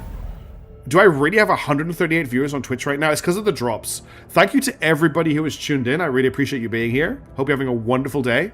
We are about to try and get the DLC to start 23 minutes after it's gone live. Okay. So nothing is kicked off. Let's just have a quick look around. Does anything look new here? So if we have a look at here, I don't have access to anything augment related on this screen that I can see. There is a new augments tab in my inventory. Oh my god, what's going on? Okay, so enjoy via Twitch. Thank you. Sunday so much on Twitch, and I got. Okay, that's fair enough. Good Dead. Thank you so much. Who did this? Wooden Plank. Oh my goodness. Thank you for the gifted sub, the 10 tier 1 subs. Wooden Plank. That's to Potu, to Wet Rice Pudding, to Fix My Warp, to Solrak 985, to Creeks Fish 28, Zero Gabe, Satos 2, Grizzled Burrito, Tetris Panic, and Durandal Lane. Thank you so much for the support, Wooden Plank. You are all MVP. Only 14 viewers on YouTube. Really? Everyone must have come over to Twitch, because we usually have more viewers on YouTube. Alright, so we've got an augment tab here, but nothing else going on. Let's see. Do I have any new quests in my journal? So, we got Chapter 2 quests, which are normal. Secrets of the Cult. No, that's a Heinrich's thing. Judy Never So Built. New Ruler, Errands. Nothing's popped up yet to kick off the DLC. But there should be a new area of the ship we can visit, so maybe I need to just go do that. Oh, that's the wrong one. That's my quarters. I need to go to the end of the bridge. Let's see if we've got the... Because there's a new area of the ship as part of the DLC. Maybe I go there to activate it. So we've got the Plasma Drive Chamber, the Astropathic Chapel. It doesn't look like I've got it. It doesn't look like there's any way right now to kick off the DLC. I maybe need to jump into a new system. Perhaps there's somebody new on the map. We just had a check, Damon. I'll have another quick check. Oh, let's see if there's anyone new on the bridge. High Factum Janris, Jacosta, Rochita Cogitator, Chronos Expanse Map, Letard Forius, Foxmaster Victus, Master Helmsman, Einrich Montek. There's nobody new on the bridge that I can see. And there's definitely nothing new, and there's definitely no new compartment. You can't get the stream to stop buffering? Oh no! Look up this. We're not having any stream. Actually, let me check for Twitch. No, stream health is 100% for Twitch. You probably have to. That's what I think. I probably have to jump into a new system. I have enabled the DLC is enabled, so the Infinite Museum is enabled. Let me just try something very quickly. I'm going to save the game, and I'm going to just back out to the menu. So I'm going to go to the main menu, and I'm going to reload, just in case like loading in triggers it. If not, we'll jump, because I can continue the story at a later date, like what we're doing right now. The whole point of the stream right now is to check out the DLC as much as I can at this point in the playthrough. So I want to do that, and I want to give you guys an opportunity to get your drops. What question you start? Yeah, I think that's a really good point. Consistently stupid. That's wild that we got okay. Nothing has triggered us here. So let's jump into the warp and see if that happens after we jump to a new area. I think there's some new loading screen up. It's on mine, not yours. I get the chat. Okay, that's unfortunate. Wooden Plank. Thank you so much for your support. I hope you caught that I was thanking you. So let's jump to the map of the Chronos Expanse. We'll jump to another system and then we'll jump back. See if that makes a difference. Because I do want to at least get this, like, investigate this a little bit. So let's jump to Sylvanus. See if anything happens when we come out of the warp. Utility ship. I beg you. Here we go. This is it. It's triggered. Hey, Noah Corner.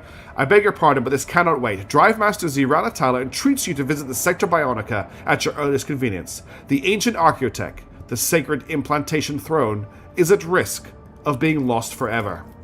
The relic is unique and as old as the ship itself. It was damaged during the traitor Voigtger's mutiny. Despite the tech priest's toothless prayers, its machine spirits continue to fade. It will soon be irretrievably lost. I shall send to the Sector Bionica immediately. The High Factotum sighs in relief. I humbly await your arrival. Okay, we've managed to trigger it. Well, I'm excited. Welcome, everybody, to the Infinite Museum. Well, this isn't actually the Infinite Museum, but welcome to the DLC. Again, thanks to Owlcat for making this possible. They gave me access. I like this already. Oh, look at that. Look at the augmentation machine. That's terrifying. The implantation... Look at the implantation throne. Peak 40k. The self-eating seed is failing, and all the dude is doing is praying for it to keep working. That's a good one, Froggy too. The implantation throne is majestic in its antiquity. The metal bench, surrounded by countless injectors, manipulators, and vid screens, leaves no doubt as to its purpose. The very nature of this machine is designed to transform living bodies by fusing them with blessed iron. Even to the naked eye, it is clear that the machine is ailing, grievously so. The manipulator's segmented tubes hang limply, bleeding unguent, while the dusty lumens are only dimly illuminated. As the tech priests try to revive the relic, each swing of their sensor is like a pendulum, ticking down the moments. Hype train over. Awesome. Thank you so much for all the support during the hype train. That was very, very kind of you. Down the moments till the thrones and money dies. Yes, where a machine can be over and under engineered at the same time. Your ladyship. Thank you for gracing the Sector Bionica with your presence. You are already acquainted with Drive Master Zirai Talar. It is she who has been tending to the ancient relic. She is here to convey the wretchedness of our present position. The tech priest slowly extends her mechadendrites, twisting them in an intricate gesture of greeting. Lord Captain, the blessed machine spirit that dwells within the throne is fading. I and many grieving tech priests have been performing unending sacraments of tech healing and prayers of operational benediction on this shrine, but even our devotions are merely staving off the inevitable. This throne is a creation of the Omnissiah made centuries ago. Even before the unholy desecration of the relic, we were barely able to propitiate its ancient machine spirit to perform sacred augmentation procedures. Yeah, we do have lots of emotes, because you guys have unlocked them all. Many litanies and operating protocols did not survive through the ages. Now, with the demise of the keepers of the implantation throne during the mutiny, they have been lost forever. This sacred machine must be saved at all costs. At the very least, another half hour, Noah, but I might go for a little bit longer after that, depending on how tired I am. I will point out that it is half an hour past midnight my time, so we'll just, it's as long as I can stay awake, but at least half an hour, probably longer. What makes the machine so important? It is unique, one of a kind. In the largest annals of the Adeptus Mechanicus... Hello, DG32, how's it going? Thanks for the follow. Largest annals of the Adeptus Mechanicus, this throne is identified as a shrine capable of autonomous augmentation rituals. Its loss is unacceptable, and any condoning of it is sacrilege. In addition, only the rogue trader or persons authorized by the rogue trader may use it. It is an invaluable investment in longevity and bodily integrity.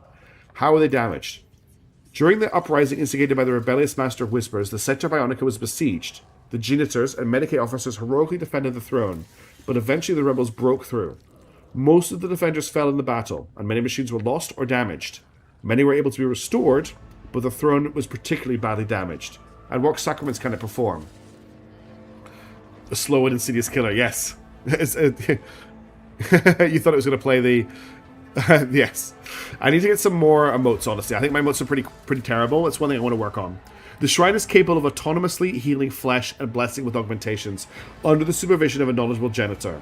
Complex procedures can be performed with unimaginable speed and precision, and stimulants administered in the required proportions and combinations. It is a true miracle of the Omnissiah. How do we save it? You know what, with Solrak, I think it's either Wooden Plank or Grid Dead you need to thank. But yes, that's very kind of them. Only a servant of the machine god endowed with a high rank of Genitor Extremis, versed in the necessary rituals and learned in the mystical currents of the Modded Forest, can perform the reparative sacraments and reanimate this mechanism. The only place where one might find such a servant is on the cloister station of Alter Tempellum, Calixtus X-17. Okay, so we've got a new destination to go to in order to unlock augmentation. To the best of my knowledge, the cloister Mistress Talar is referring to is located in the Furibunda system. That's also somewhere we haven't been yet. Its denizens are not so well disposed to communicating with the laity. But I'm willing to leverage... Oh, is it? Maybe it's not what I thought it was. But I'm willing to leverage every diplomatic connection I possess to gain an audience with the station's clergy. Darnock, I rely on your connections. The Knife Mistress Voxgrill emits a binaric aura of thanks. I thank you for your favor, your ladyship. Before you depart the Sector Daimonica, I would also like to present you Genitor Majoris Ferenz and Vivisector Jays Martinax. They are currently performing an urgent procedure and therefore unable to attend the inspection in person, but I am certain they receive the Road Trader's visit as a great honor if you will follow me. Hey everyone, Gab, how's it going? That's okay. I'll be going for a while longer, Gab, so I'm not ending just now. So these are the two NPCs that come with the DLC, but it doesn't look like I get to talk to them right now. I'm going to play Plum outside too. See you, Damon. Here's the Vivis. Okay, they are... What are they doing?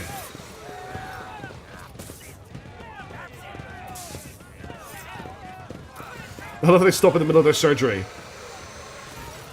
The smell of medical supplies and weak cries of pain fill the cold air. Two figures stand over an operating table. The patient lying upon it is bound in place, and his head is soaked with blood. A woman in uniform is desperate, trying to force her way to the table. Shawanda Schwartz, please help my son in the name of the Golden Throne. I know you can. Notek has endured so much. So this is the Vivisector, who is a new NPC that is joining as part of the DLC. I like his art. Your ladyship, the Medicaid officer, dressed in protective attire, briefly looks away from the table to welcome you with a solemn address. Vivisector Jays Martinez, at your service.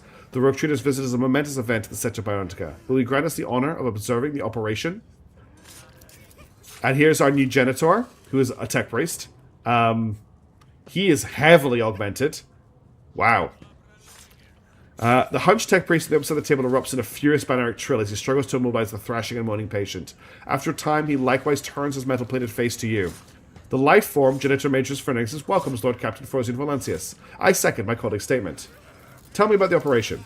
Lord Captain, our guiding light.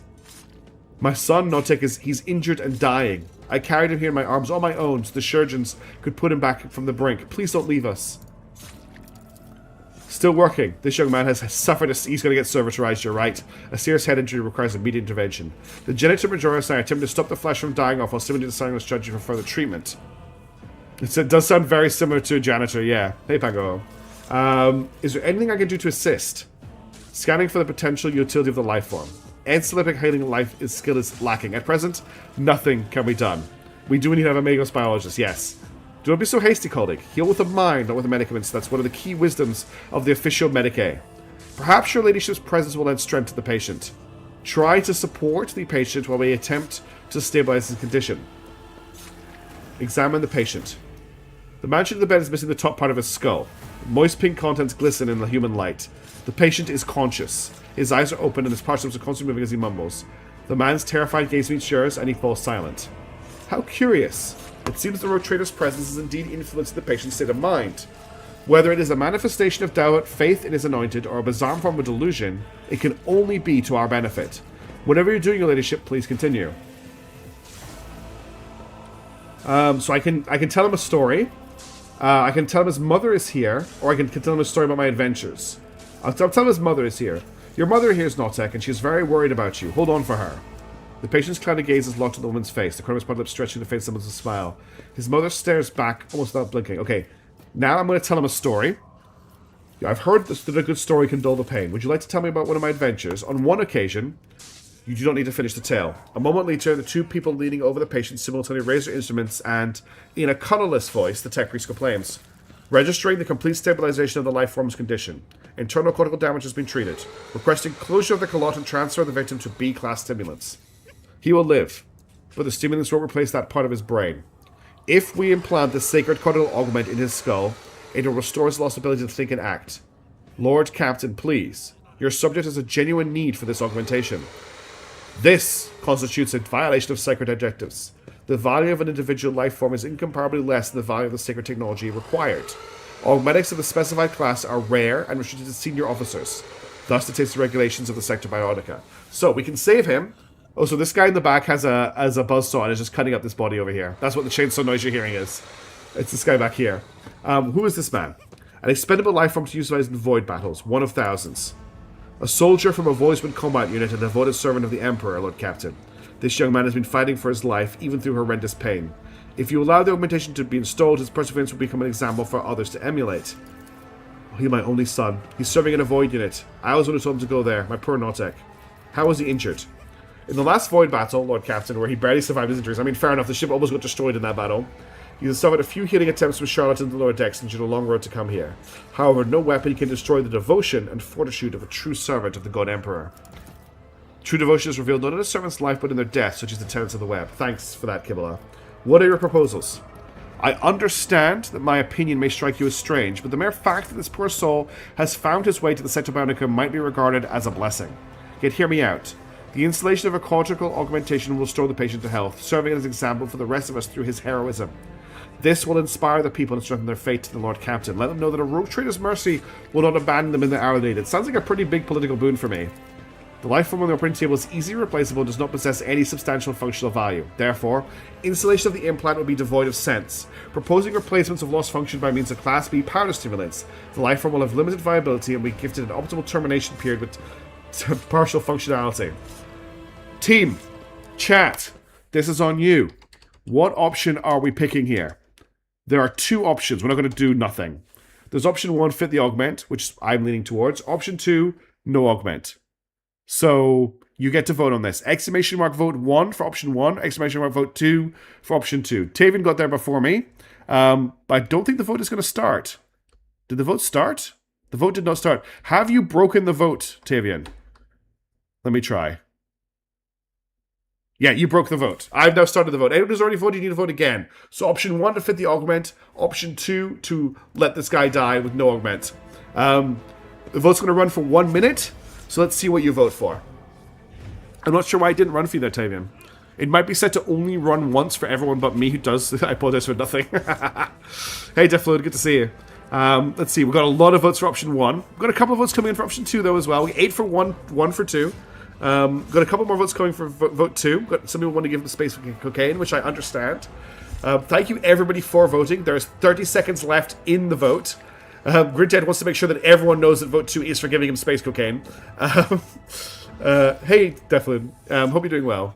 12 votes for option 1. It's looking like option 1 is going to win here. Everyone is deciding to save this man's life, which I appreciate, even though it is Warhammer 40,000.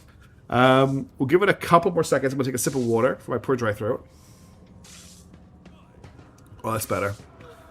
And the vote has ended with 12 votes to 2. So we are definitely going to fit the augment. We hear an Abelard, Captain. I will see to this implementation at once, with these, and the esteemed servant of the Omniscient will assist me in the procedure. The Genitor Majoris' response in Binaric carries a distinct tone of displeasure. Thanks for the follow, Brownout. Ignoring his code's reaction, the vivisector begins inserting thin augmentation spikes into the patient's brain with uncanny precision.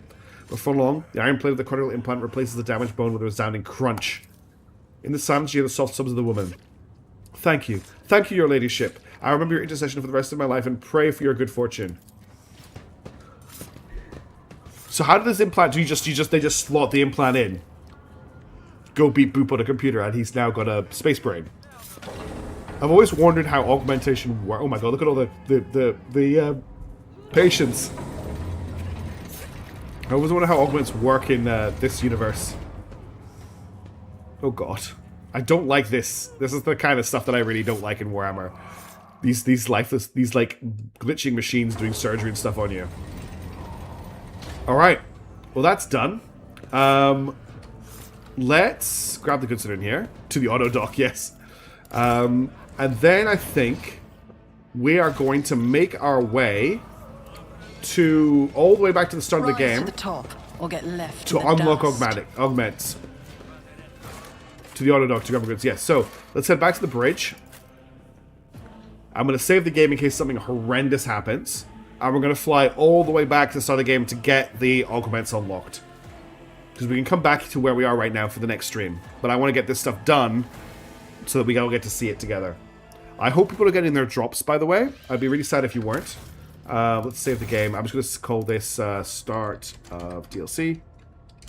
So I don't forget it. And then we're going to fly home.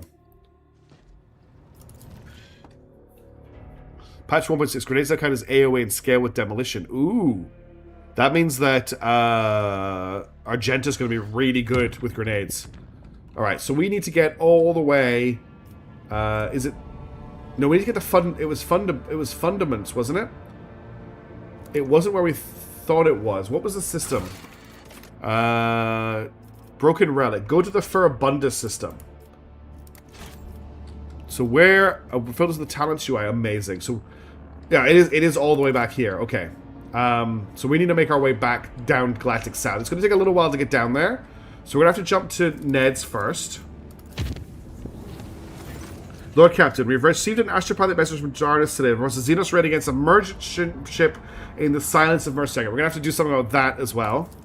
The coordinates of our hypothetical content have been forwarded to the crew. If you wish to support your ship to fight back, we must hurry. It is like the merchant ship will resist the enemies of humanity for long.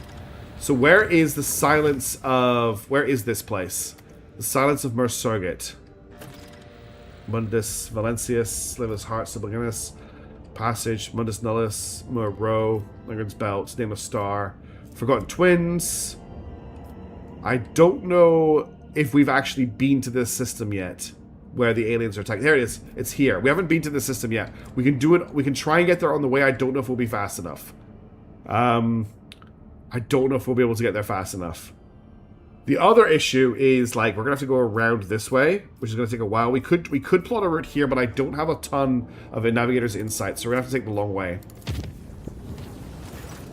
During the warp journey, the augurs discover strange objects been following the Rotrator's void ship for several hours.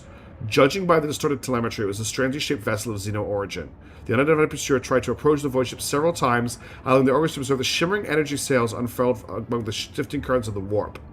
So who would use energy sails in the warp? Because the Elder and the Dark Elder don't... They use the webway. The strange chaos chase ended, the mysterious vanish in the depths of the Sea of Souls. Okay, who could be that ship belong to? Let's jump all the way down to Mundus Nullius. Since the very start of the warp jump, rumors of illness have been widespread among the Voidsmen. Okay, so we take some damage here.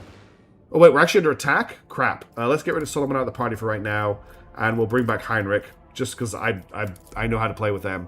I want to get through... I'm like, is Toybox still working? That's a good question. It might not be. I didn't check that. It was working before we installed the DLC. Okay, quickly level up Heinrichs. I didn't realize we had to do a fight there. I didn't read what it was saying. After exchange uses Carnival of Misery for any target that will suffer damage through this combat, their armor does not reduce damage dealt by damage or time effects. MC cell radius from any damage takes immediately suffers damage until the combat damage dealt by all enemy enemies by exchange damage for time phase by 100. Yeah, we'll grab that for him. Okay, so we've got a fight coming up here. So we have to get through this fight. I am just trying to get to the new stuff as fast as I can. But the game is putting as many things in my way as it can. So who are we fighting here? I believe it's Drukari's group, but I can't see them yet. See, right there. Maybe it's not a battle. I better myself through my service. Also, still can't look at weapon stats, right? Yeah. Still can't see weapon stats. Okay, there are captives up here. Alright, this should be an interesting fight. I always keep my options Your open. arrogance will Okay, be your we're in. downfall. So, that guy back there is going first, and that guy back there is going first. Then it's Argenta. So I want to get Argenta into a position where she can take as many shots as possible. She's got heavy cover here at a great angle, so we're going to set her up there. After her, it's going to be Pascal. I'll bring Pascal to here. He can do the same thing. Let's have Abelard set up here. We'll have Heinrich set up here. And then that just leaves me and Cassia. I'll put... There's not really anywhere for me to go off the bat. I'll put me back here to start with. Cassia's a bit of a machine, honestly. Unfortunately, I can't deploy her here. I'll put her here for the moment. She can maybe step into cover. Let's go. I'll do what it takes. We're just fighting some dudes. I'm not Emperor, protect me. particularly concerned. Okay, Cassia's gonna... so I'm gonna move Argenta to here. God Emperor, move through me. Be We're gonna the fire activate in my heart. Fierce Faith Recital. without deeds is worthless. Then we're gonna activate As Rapid the Fire. Emperor commands, And we're I gonna act. just burst fire. Okay, actually, not sync... Okay, I'm putting percentages to hit now. Actually, not as good an angle as I thought it was, but I'll shoot it... Shoot at this I'll guy. do it. Okay. So his crack grenade went up there. I can't run and gun, which is interesting. Why can't I run and gun? As the Emperor commands, I can run and act. gun, it was just grayed out. That's also very interesting. Let's shoot this guy with a single shot. So when these guys die, their crack grenades go off. Now I should be able to activate Confident Approach. Faith without deeds is Which I worthless. can, but my icons aren't appearing in color. And then I activate Furious Suicidal. No, Furious Suicidal, Revel and Slaughter. And that's her turn done. Oh, there is actually Dark Elder here. Okay, there's a Cabalite Sharpshooter. Alright, you can buff everybody with your computer powers. We'll do everyone but Argenta, I think is probably the best. I'll set you up in good ground. Hey Hildebrand, how's it going? We'll set you as a target. Fleet combat training was not intended to work with AoE melee text and no longer does. Aw. That's a shame. And we'll also activate this guy as prey. Your build is ruined. Let's drop an AoE plasma shot right here. Okay, that's both of them dead. Then I'm going to harvest this guy as prey. Okay, that's all of my prey done. Now, I don't know if I've got more shots or not, because the game isn't telling me, but it does look like I've got another shot here. So, the game isn't updating my interface to let me know what I can and cannot use. Which isn't the end of the world, it's just a little bit odd. I can handle this.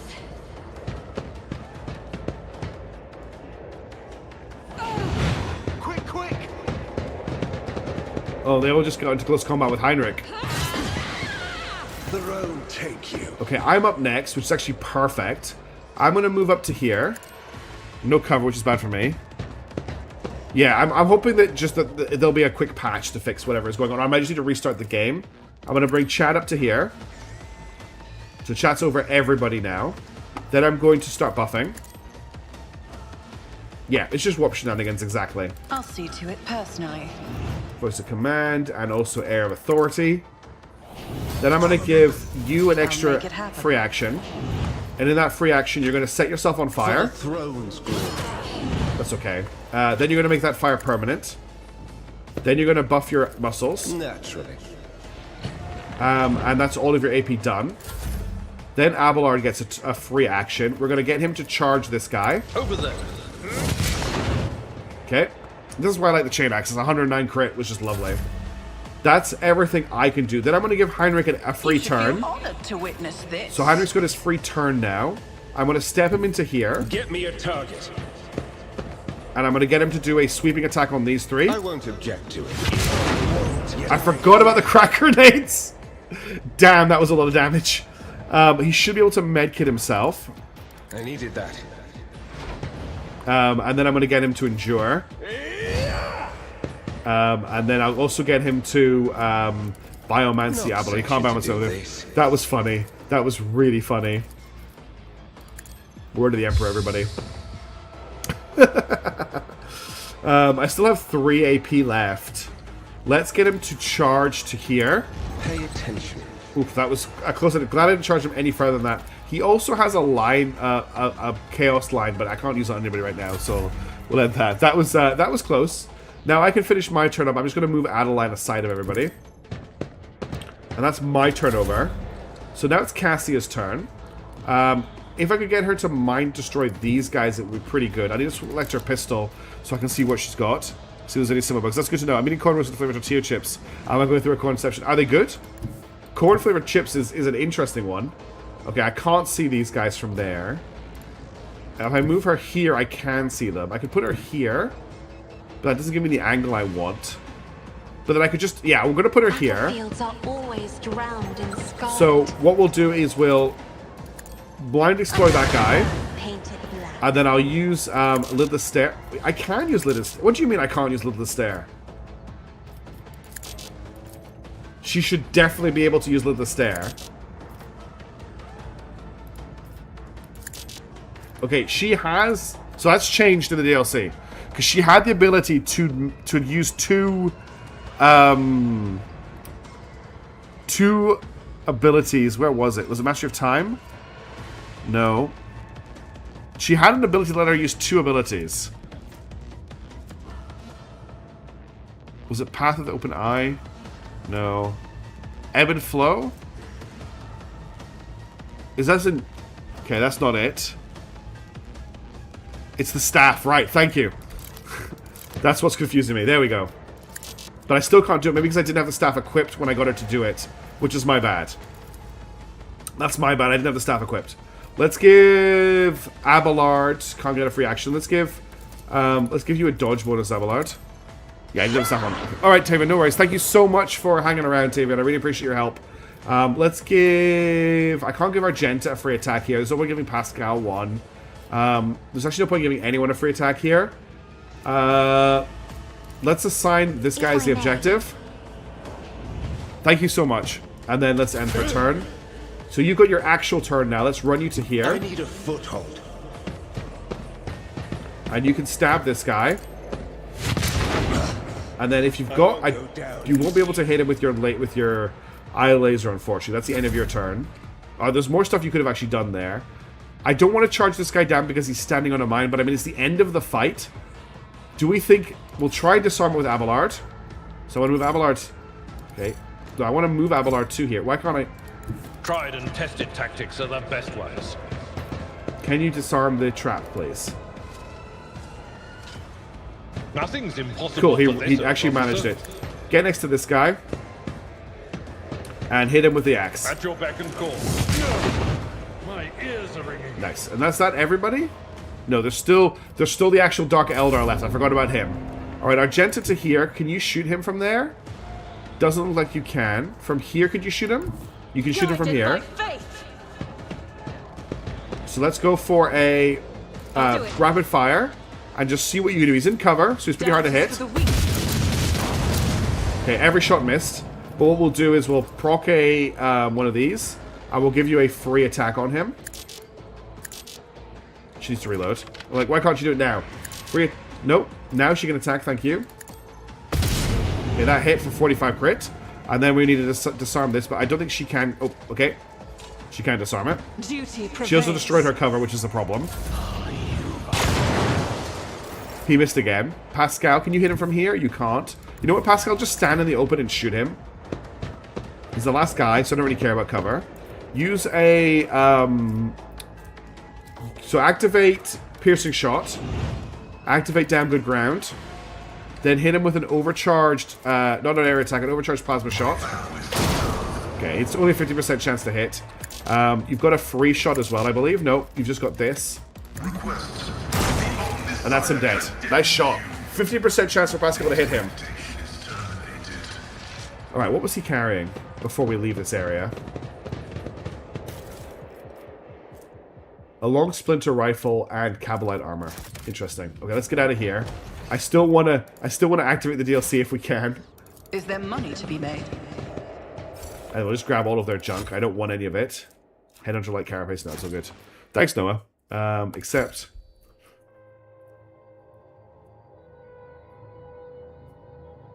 I don't know if we're going to be able to save this merchant ship, but we'll try and do that on the way as well. Where was that again? That was something silence. It was here. Do you think it's worth charting a course from here to here? How much is that going to cost me? 3 for a deadly course. Otherwise I have to jump, jump, jump.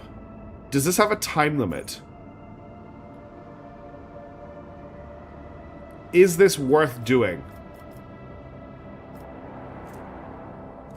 Because I'm going to have to make it deadly, and then I'm going to have to make it, like, a nice jump. I also haven't actually been to the system yet. I kind of have to. 3 plus 2? Yeah. That puts me down to 2. That's the problem. Puts me down to 2 navigators inside. I'll get some back for being in this area. I think I have to do it. And then I'll make it unsafe. Gross. Okay. We'll chart new routes first of all. Alright, that got me 1 back. Hello, Haggis. My cat just jumped on the desk. She might knock the microphone over. So we have to help this guy, and then we can continue on to unlock the augmentation. Alright, this is them here. Let's explore the rest of the system first. Hopefully I can kill these Drukhari. Okay, we got some Phlogiston. We're actually good on Phlogiston. And we've got another piece of the Adeptus Mechanicus fragment. That's good. We're looking for that thing. That's 3 fragments. You get 40 insight from Cassia by your side during coronation. Okay, we're a long way off that, but that's good to know. Scan. That's actually really useful. We really need that insight. Oh, don't knock over the microphone, please, cat. Why are you here? You should be fast asleep. Promethium, I think we've got 7 Promethium. I don't really need Promethium either. What's this? A focusing lens. I don't have a description for what the focusing lens does. Quest completed, hiding from the law. Okay. I'll have to show what that does in the journal later. Let's head over here. Another rock. Bye, cat. She's left. Plasteel. We've got enough plasteel that I don't... Oh, no, we're not doing that. I've only got 2 extractiums. You're really giving blind playthrough a new name. What do you mean, Grid Dead? Let's save here. Did I just find something, like, really rare? Let's try to take on these guys, and then we're going to try and get to Footfall to get this stuff unlocked. You can't see what anything does. Yes, it is a blind playthrough without being able to say. I might just do a quick reload of the game when we get down there. Alright, what are we dealing with? So here's the merchant. Here's the merchant. No, this is a Viper that must be their ally, and there's an Imperial Falchion class frigate that's damaged. And the enemies are quite far away. Okay, so we've got 2 frigates. And these are the smaller ships here. So we need to head towards those frigates first, I think. And this is explosive, right? Gas and dust cloud. Alright, very quickly, I'm going to save the game and restart the game. Just in case I can get my tooltips back, because I really need these tooltips. Give me 1 second. I'm just going to quit the game completely. Because without the tooltips, this is very hard. I'm just going to let the game sync. It's just taking a second to close the game. Oh, it's actually doing a download. So there might be a patch already that I missed. It's doing an update. There's an update downloading right now. It's a very small update, but it is a patch. In fact, it's already downloaded the update. It is doing the patch. So maybe the patch will fix the problem. Okay, so 84%. Okay, the patch is downloaded. Let's play now. That should fix the issue. Classic Outcast, yes. Still loving the game. Google to Saturn. Oh. Okay. Toy Box has an update available as well, but it needs me to restart the game to update it, so I will just do that one more time. I just got a prompt from Toy Box. So let me just restart the game one more time to get Toy Box updated, which I'm only using to get my my companions in all conversations for this playthrough. So I'm just relaunching the game one more time, waiting for Cloud Sync. Okay, let's launch again. Thanks for your patience, everybody. I appreciate you all being here. Thanks for tuning in. Even before the Hawks breaks Toy Box's new update again, that'll be funny. If it does, it's not the end of the world. Like, Toy Box isn't doing anything important for me. Okay, you should be able to see the game again in a second. Something else we should check is the new menu music that came with the DLC. So if we go into settings, and then I think it's in sound. Or maybe it's not here. Maybe it's in game. Main menu theme, Infinite Museum. So this is the Infinite Museum music. Interesting.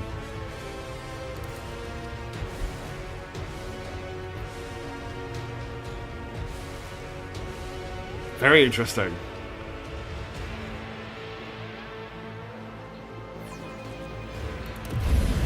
Okay, do I have my tooltips back? Yes, I've got my tooltips back, thank goodness. Okay, we can now play the game. Alright, I think if I go to here, I'll have a lance on this guy, but that'll be it. But I could jump forward, and I might be able to get him in my forward battery as well, if I go to here. So I'm going to fly to here. And I'll launch torpedoes when I get closer as well. So let's just check. I've got lance on him. So I'm going to jump forward. Now I can lance and hit him with my dorsal as well. Nice hit. These guys seem to have lost their shields on reloading the game. I'm not gonna complain. Let's launch torpedoes. Keep up the pressure. It's like Warhammer Tacticus, but on steroids. Oh, this is just the space battles, Noah. I guess what you mean. I guess I understand what you mean because you saw the. Okay, so nothing else I can do here right now, is there? Everything else is fully done. The quest I actually looked for earlier would become Flagship's Blood, the Haunting Sacrifice, and a card inverted. Okay, I'll check those. I'll check those out after this fight. Well, I'll check those out after we've gotten ourselves all the way to the place. Do I want to strafe here? I think I do. Make it harder for this guy to turn in on us. Okay, end turn. I didn't realize I didn't get to destroy the. I didn't get to control the escort.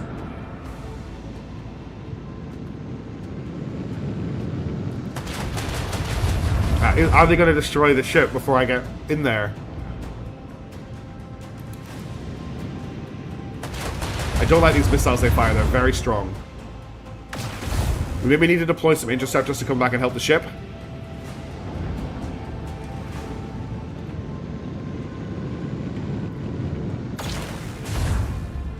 Okay, it's holding on for now.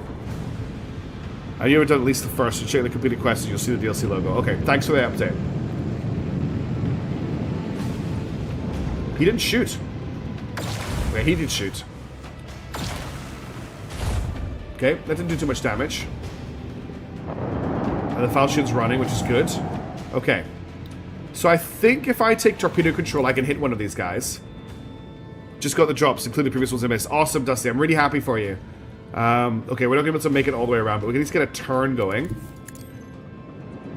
That's all I can do with them right now. Now for us, we can come up behind these guys. Which I think sounds pretty good. I could also do a harder turn with new heading, which would mean I could end up here, giving me forward shots on him and side shots on him. Or I could go here, which would give me a port shot on that guy, a dorsal shot on the guy in front of me, and a lance shot on the guy in front of me, and I could launch dudes there. I love the Void Shadows DLC story, despite not loving the companion as much. I'm glad. So let's end up here. I think that's the way to go. Do I have a shot? Do I have a shot right now, actually, with my starboard? No, I don't. Okay. You what? You don't like Kibble? Look, Kibble is a little bit complicated to use. I could maybe see people, like... I struggle with understanding exactly how to use Kibble effectively. Also, my other party members just seem to do way more than she does at the moment. Okay, so we're going to start off with a port shot on this guy. Make every shot count. Oh, so much damage. Then we'll do a dorsal... Actually, we'll open with a lance on this guy first. Lance batteries. Volley. Because I could potentially kill this guy with my dorsal gun, or this guy with my dorsal gun. Let's get this guy because he's on our side. That didn't kill him, but it also didn't make him jump out, which is very curious. I will launch interceptors. Torpedoes. Those aren't torpedoes, those are interceptors. And then I'm going to give this guy a turn, which did a little bit of damage to us, but also killed him. And then I think that's my turn. My interceptors will shoot this ship,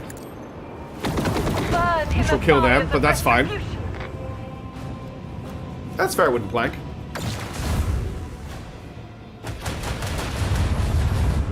Okay, that ship's taking a beating now. It's actually going to die. I think I may have lost this fight.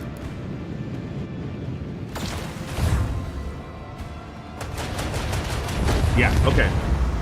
Is that a GG? Does that, like, do I need to restart the fight, or what happens there? I guess that's a loss. Okay, torpedoes are probably not going to make it. We'll try, though. Yeah, not having Heartless does indeed hurt. Alright, we'll find out. I'm not going to restart.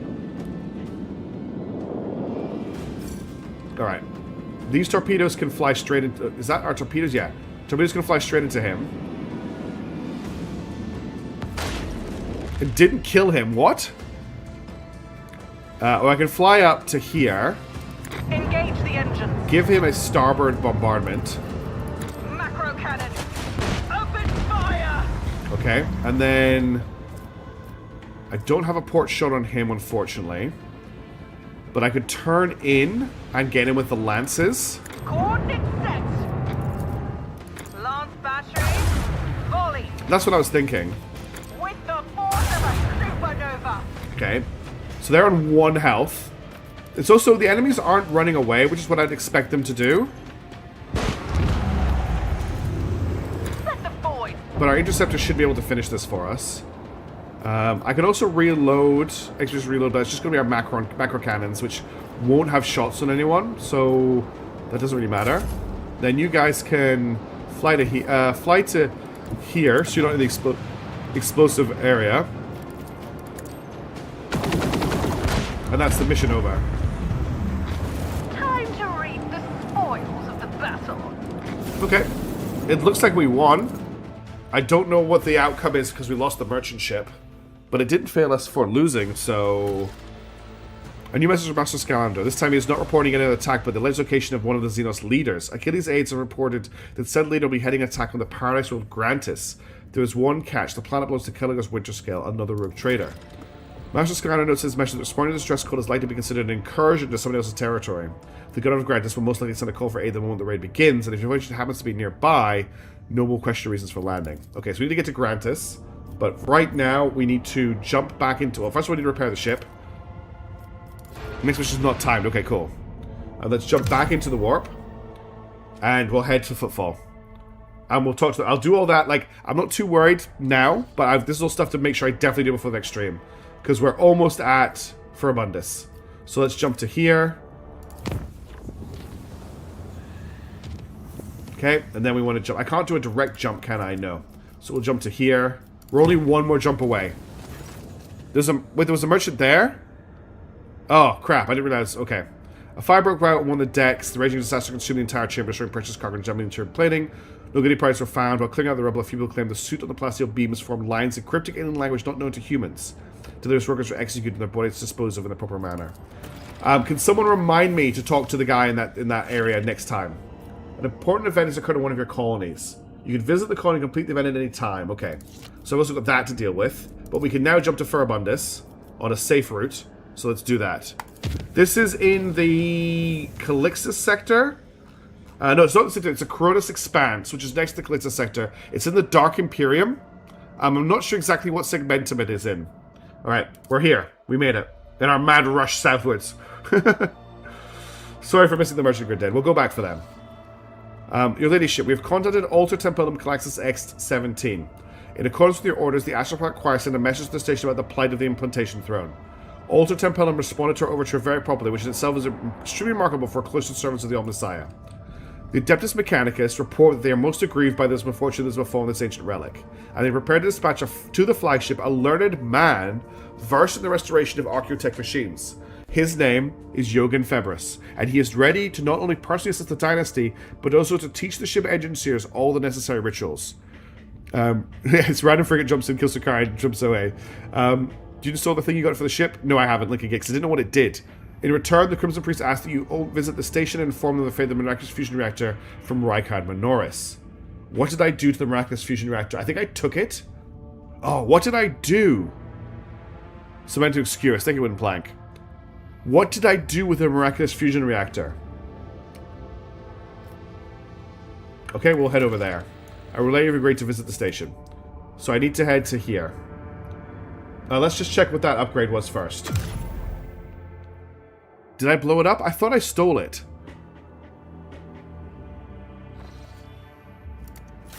Yeah, this has been a good stream. Okay, so we got ourselves a focusing lens. Firing range of lance weapons is reduced by 5, but their damage is increased by 30%. So I don't want to get rid of the Fury Interceptors, but we could replace the maintenance deck with that for an extra 30% lance damage. Yeah, I think that's worth it. Okay, when you revisit here. I did blow it up? Okay, I was trying to remember what I did with it. Well, that's not going to go well. They want to know what I did with it. We also have, obviously, a thing to complete here. We're not going to do that right now. We are here to unlock augmentation. To celebrate the DLC. So that's what we're going to do. Maybe it's written in the journal. Yes, maybe it is, Nox. We've entered the station's orbit, Lord Captain, awaiting a signal from Alter Templum Calaxis X-17. Because Demon World, exactly. Yes, I think we blew it up to kill a bunch of things. We offer our thanks to the Omnissiah for the intersection of events with a margin of error within the confidence interval. In the infinitum branches of the future, this outcome will be marked as favorable. I am Tetria Lemma, Logis of the Alter Templum Calixtus X-17, and I appeal to the rotator of sacred knowledge. What is the fate of the miraculous fusion reactor from Rykard Minoris? The reactor remains on Rykard Minoris. Negative deviation from the optimal outcome has been registered. The cumulative completeness of knowledge has been reduced. The Omnissiah mourns this loss. It's difficult to catch intonation of tertiary limit solemn voice, but the binaric explanation that follows seems genuinely sorrowful. In gratitude for the expansion of our knowledge of Architect, the Tech Clergy of Alter Calexis X-17 is prepared to perform Grade 3 binaric rites over the machine spirits of your vessel. Genator Extremus Eugen Forbris, a Manipulus, who has received a Manipulus, who's I want to say that Manipulus, who has received the benediction of the mode of force, will be sent to embark your ship immediately. Omnissiah's blessing. Explorators experience 1000. Your ladyship, if I be so bold as to point out, this learned man possesses a rare combination of skills and is almost certainly proficient in the creation of blessed augments. This is a true boon for the flagship and you personally. Abelard had said to Schooner Grumble, all the more peculiar then, as the Optimus Mechanics would so readily hand over one of their invaluable brethren to us. It is unlikely that such generosity is motivated solely by magnanimity. Registering the launch of a cargo shuttle on course for our ship. Alright, let's see what this guy's like. Hopefully we get some voice acting for the start of this. I'm not sure if there's any voice acting in this DLC. I guess we're about to find out. By the way, just for people watching, I'm going to go through this part of the quest, and that's probably where I'm going to wrap up the stream after that, because I'm getting really tired. But I want to see this bit. I'm really excited. I'll take my mouse off the screen.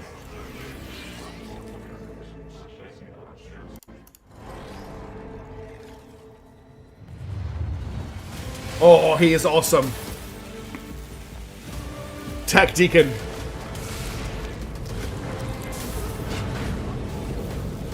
Yes.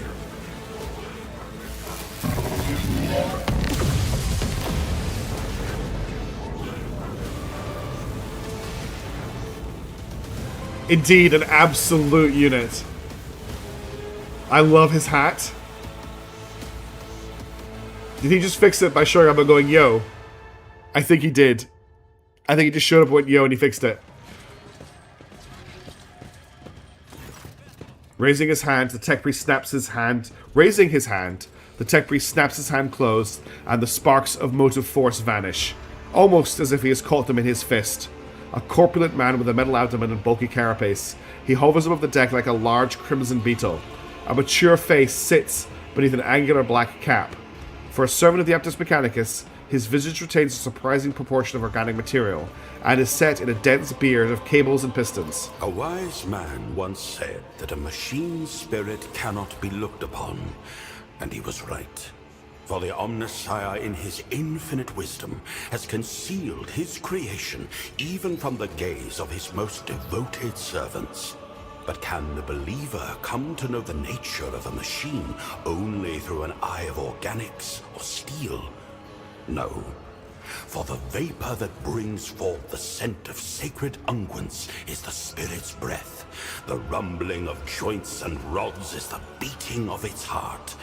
And the motive force is the current of its blood. That is a fantastic voice. I love his tech beard. I also like that he has a little console readout coming out of his belly that he appears to be reading from at the moment. The servo skull hovering nearby stares silently at the priest. You are correct, Nuncius. I risk boring the rogue trader with my protracted ruminations. However, I will not allow the semantic analysis of my utterance to go unanswered. I will log your thesis for further debate. Now it is time to make my obeisance. Rogue trader, your halls are filled with sacred metal, and the ship's tech priests must be commended in observing the sacraments of augmentation. That blessed union of flesh and ferrum sanctum. Beholding this charges my galvanic coils with exultation. I, Genitor Extremus Eogun Febris, greet you, and thank you for the opportunity to grace these ancient mechanisms with the gift of operation. Oh, this guy is awesome. I love his voice. The way he said Ferrum Sanctum was just... Confirmed. The sacrament of tech relic maintenance has been performed correctly. Protocol for exchange of sacred regalia initiated. Registering the affiliation of this blessed tech unit to the clergy of the Forge World, Styges 8. Requesting confirmation of the unit's familiarity with the standards of the Catechism of Maintenance and Safety in effect on this vessel.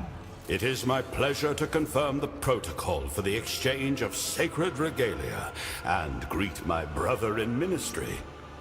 The vows taken in this temple are known to me. Yeah, it's great. And I promise to honor them.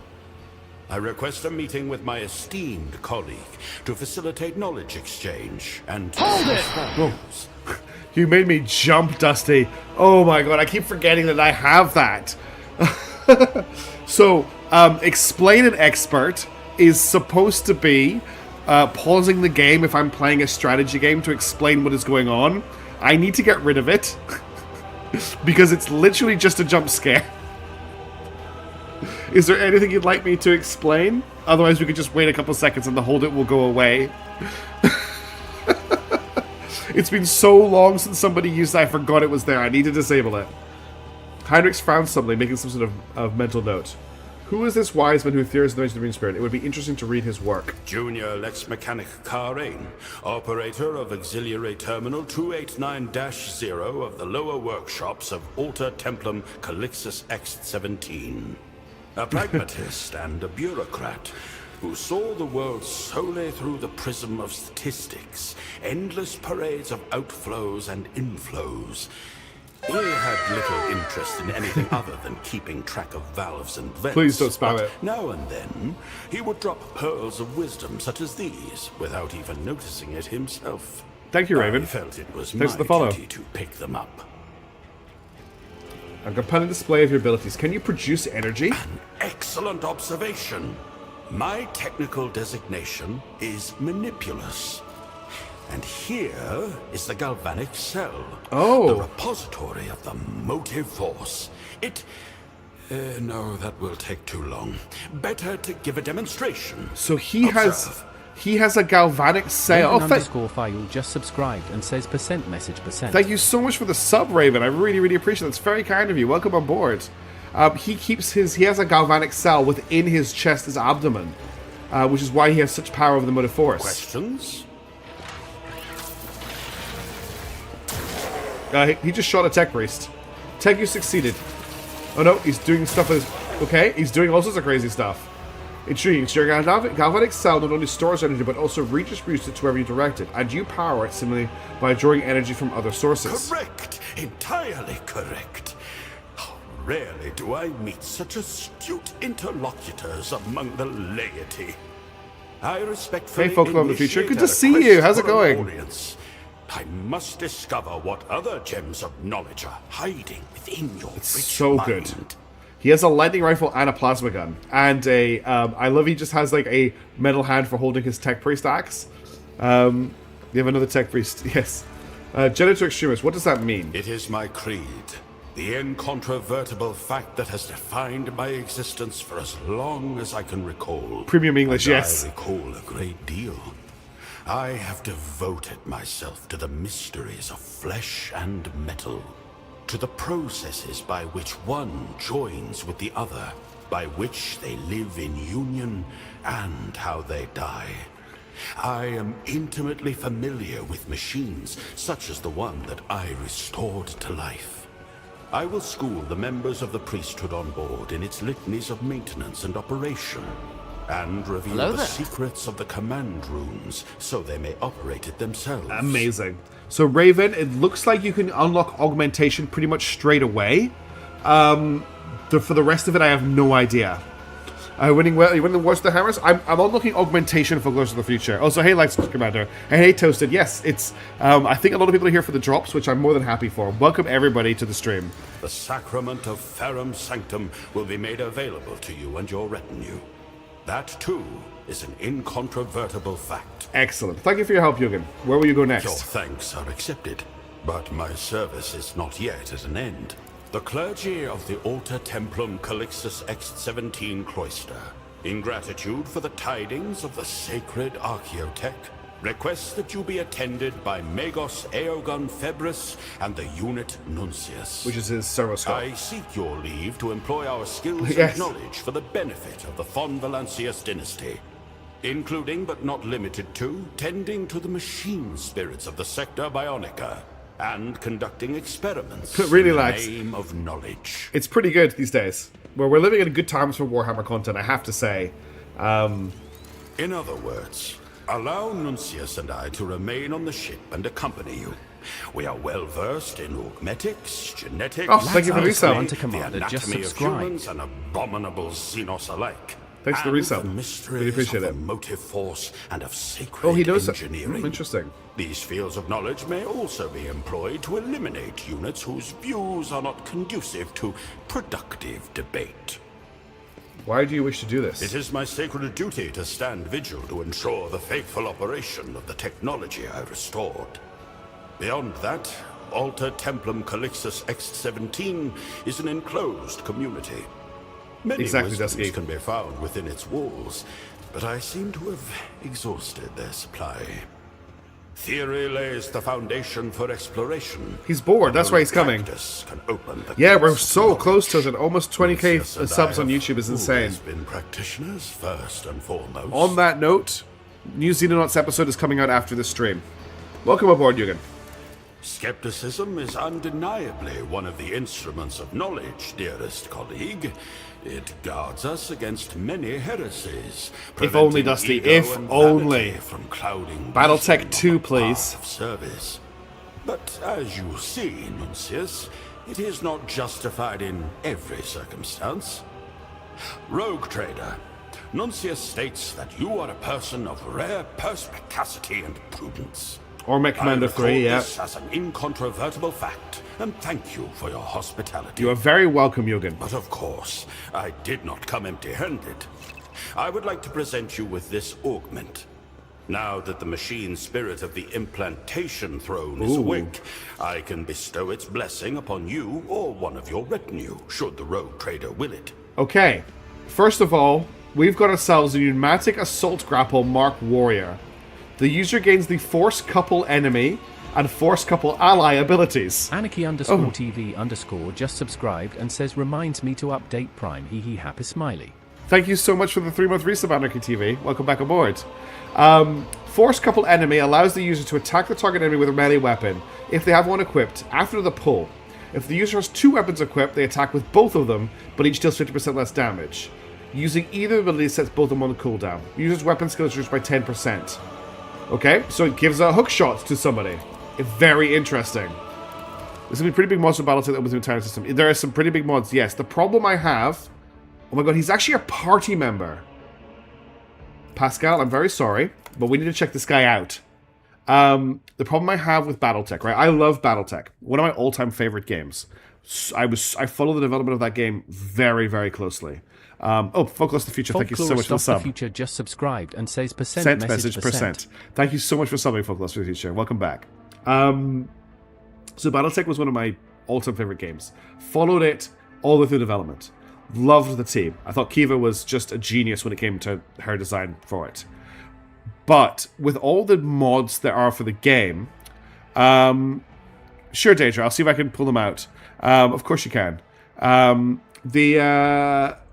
The mods I just think slow the game down too much, and it just gets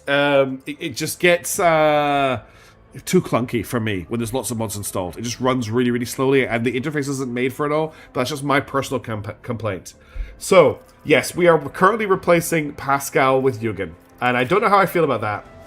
I feel like we're adding an artillery platform to the party. It loses the fun for me. Okay, let's have a look at his class first of all. So he is an officer. Of course he's an officer. Another officer. I don't know what I'm not going to look at leveling him up right now, but I do want to have a look at his features. So he has Magna Rail Blast. Jürgen selects the main target and 2 cells within a 4-cell radius around it. All creatures in those cells and in the cells between them and the main target become additional targets. Jürgen unleashes an energy bolt, dealing 20 shock damage with 70% armor penetration to the main target. Then, lightning bolts from the main target deal the same amount of damage to the additional targets. The main target suffers 10 times the number of potential energy stacks removed more damage. Additional targets suffer half this amount. Damage to the same creature is reduced by 50%. All potential energy stacks are removed from Jürgen. That's a very good point. Legendary Commander. What do you mean a fun companion? Oh, you mean like a Necron? Yogun grants the effect of Galvanic Field to an ally within 7 cells. The ally becomes immune to his attacks, some types of which will always ricochet to nearby enemies. He must at least have 1 stack of potential energy. So he needs to build potential energy to do this. I don't see a way for him to build potential energy yet. Origin task, calculated relations. Okay, plasma weapon expert. Meltdown proficiency, plasma proficiency, basics of logic, tech use, Medicae. Here we go. Instant control. Torpedo control. Okay, this is stuff from the space. Reject the flesh. +1 deflection, +10% armor, suffer -% dodge. Forged for a purpose. That's the thing. Manipulus. Within this tech priest abdomen resides a galvanic battery. It's 1:30. Go to sleep, man. Yeah, it's getting very, very late, Grinton. I just want to look at a couple more things. Grants life to all machines. I'm going to direct channel sacred energy. Okay. Heretical follow. It doesn't. Potential energy. Here we go. For every action point spent, Yogun gains a stack of potential energy. These stacks are used to activate his abilities of Galvanic Field. Each stack increases all energy and shock damage by 6%. Interesting. Okay, that's very interesting. I'm not going to level him up right now, but if I was to use this, oh god, I've just been strapped to the augmentation machine. Augmentation directly modifies the character's body in a contrast to equipping gear. Installing an augment is permanent. An augment cannot be unequipped and can be replaced only with another augment. If removed, it is replaced with a basic augment. The original body part cannot be restored. There are several ways to install an augment. You can use the implementation throne, speak active for a totem on the bridge, or open augmentation menu in the rightmost part of the map. To install an augment, drag it to the corresponding section of the character and click install. Each augment provides unique active and passive bonuses, but always applies an unavoidable negative effect. When the character suffers a trauma to the corresponding body part, the installed augment malfunctions. Its positive passive effect is disabled and the trauma is healed, but its negative effect remains. Installing augments inflicts stacks of the Ferrum Sanctum effect. For each stack of this effect, the character suffers 15% more shock damage. Okay. A character has 6 augment insertions, 1 optical, 1 cortical insertion in the head, 1 somatic insertion in the torso, 2 insertions in the arms, sinistral and dextral, and 1 musculoskeletal insertion on the legs. Some companions possess unique augments. They can be replaced, but other characters cannot install them. Cassia, Space Marines, and Xenos cannot install augments. Alright, so if I'm right, yes. So Abelard comes with the Seneschal's Monocular augment. So Abelard deals plus 5% more damage for each ally still in combat with a 3-cell radius around him, but he deals 10% less damage at the start of the turn. There are no allied characters in his line of sight. Oh, that's a massive debuff to Abelard, if I'm being honest. Argenta hasn't got any. Heinrich hasn't got any. I am indeed. Noah, yes. We obviously have a few going on here. He has a Kinetic Force Conduit, which gives him the Galvanic Field ability. It is a logic increase by 7. He has an Analytic System, which gives him plus 60% critical hit chance. He has his armor increased by 18, his deflection increased by 2. We can change his Magna Rail Lance. This thing is replaceable with other augments. So he has his Magna Rail Lance, and then he also has this gives him his potential energy. Okay, then I don't think you have any. Oh no, she's got a cortical insertion, she's got a grey hood. Whenever power of the warp are triggered because of Adira's actions, there's a 33% chance they are not triggered. If Adira is affected by horrors of the warp, it is removed until the warp effect is inflicted instead. And then you don't have any. Oh, look at! I didn't know she was covered in scars like this. Wow. And then Pascal will of course have as well. So he has a vertebrae. Pascal gains a machine spirit communion ability. Attack is reduced by 6. And it's the first time he takes shock damage that's doubled. He has a axial fortification. Allows Pascal to use mechadendrites. For each mechadendrite Pascal has, the attacker critical hit chance for attacks that deal shock damage increased by 10%. Okay. And then he has a synaptic insertion. He gets machine spirit banishment. So they've tied his abilities into what augments he has, which potentially means that you could quite seriously change Pascal up in a way that we haven't been able to do before. What I'm going to do is I'm going to save the game because I want to try something out. So I'm just going to go end of stream because I'm going to have to end the stream here. Unfortunately, I'm very, very tired. But we did what we wanted to do, which is we unlocked this, which I'm really happy about. But what I'm going to do before we do that is I'm going to see what it looks like when we install the pneumatic assault grapple. So if I was to add this to my Sinistral thing, oh my god. Okay, I didn't actually have to install it. That's cool. That's pretty crazy. If that is the first augment they give you, and it's this, like, basic looking, what else is going to be out there? It is indeed nightmare fuel. But this is the first one they give you, so there's going to be other ones out there. In fact, if we jump out of here, I noticed this chest that is locked. Trivial. There's an augment in here. Remote Revitalizer, Mark Officer. The range at which medkits and stimulants can be used is increased by 7. When a medkit is used to restore eye wounds, it restores 0, which is a number that can be edited. Let's open this up here. So it restores 50... Okay. It restores 50... Hang on a second. Just mouse over. There we go. Restores 50% of the allies' wounds. Whenever stimulant is used, restores 50% of the target's wounds. It also grants momentum... Wow. Stimulants heal people. Stimulants heal people with this thing. Let's collect all. Let's see what that looks like. Okay, that all still looks very basic. You could do this, though. Oh, I can't put them both on? Incorrect armament. So, these are both left arm. These are both left arm augments. So this gives you a range to heal people from, and it means that your augments heal people. I know I can check other party members. I can do anyone. I'm just like, I don't think it's gonna make that big a difference, right? Like we could chuck it on Argenta if we wanted to. Like I think it's the same model no matter who we chuck it onto. But still, that's a pretty cool augment. Let me just quickly check this room, see if there's any other augments in here. So there's loot up here. So let's just check. So there's loot. There's loot here. That's not gonna have anything in it, is it? No. And then there was some other loot over here. I doubt there's going to be an augment in here, but we'll have a quick look. And then I'm going to have to end the stream. I'm really sorry, everybody. I've been having a great time, but it is really late with me. And unfortunately, I have work and stuff to do. But I made to check if anyone else has augments. I went through everybody already. Or did I miss Jay? I asked myself if you get flesh arm back. You can't. So what it said is once you augment, you can't unaugment. It is permanent. Let me just check Jay. Oh yeah, right, there is an arrow. So Jay, thank you. Jay has a cervical node. Some say it is foolish to spend a fortune on a mere neck implant. Jay would counter that wearing a mere neck implant while being the princess of Afrida is many building a different. This implant functions flawlessly. So she has a neck implant that has no downside. She also has an arm upgrade, the hand that feeds. Jay gains served cold. Whoever uses served cold, they must pass a toughness resistance test. So served cold is her damage dealt by the ability and its armor penetration increased by 30% for each extra turn granted by Jane and an ally before using this ability.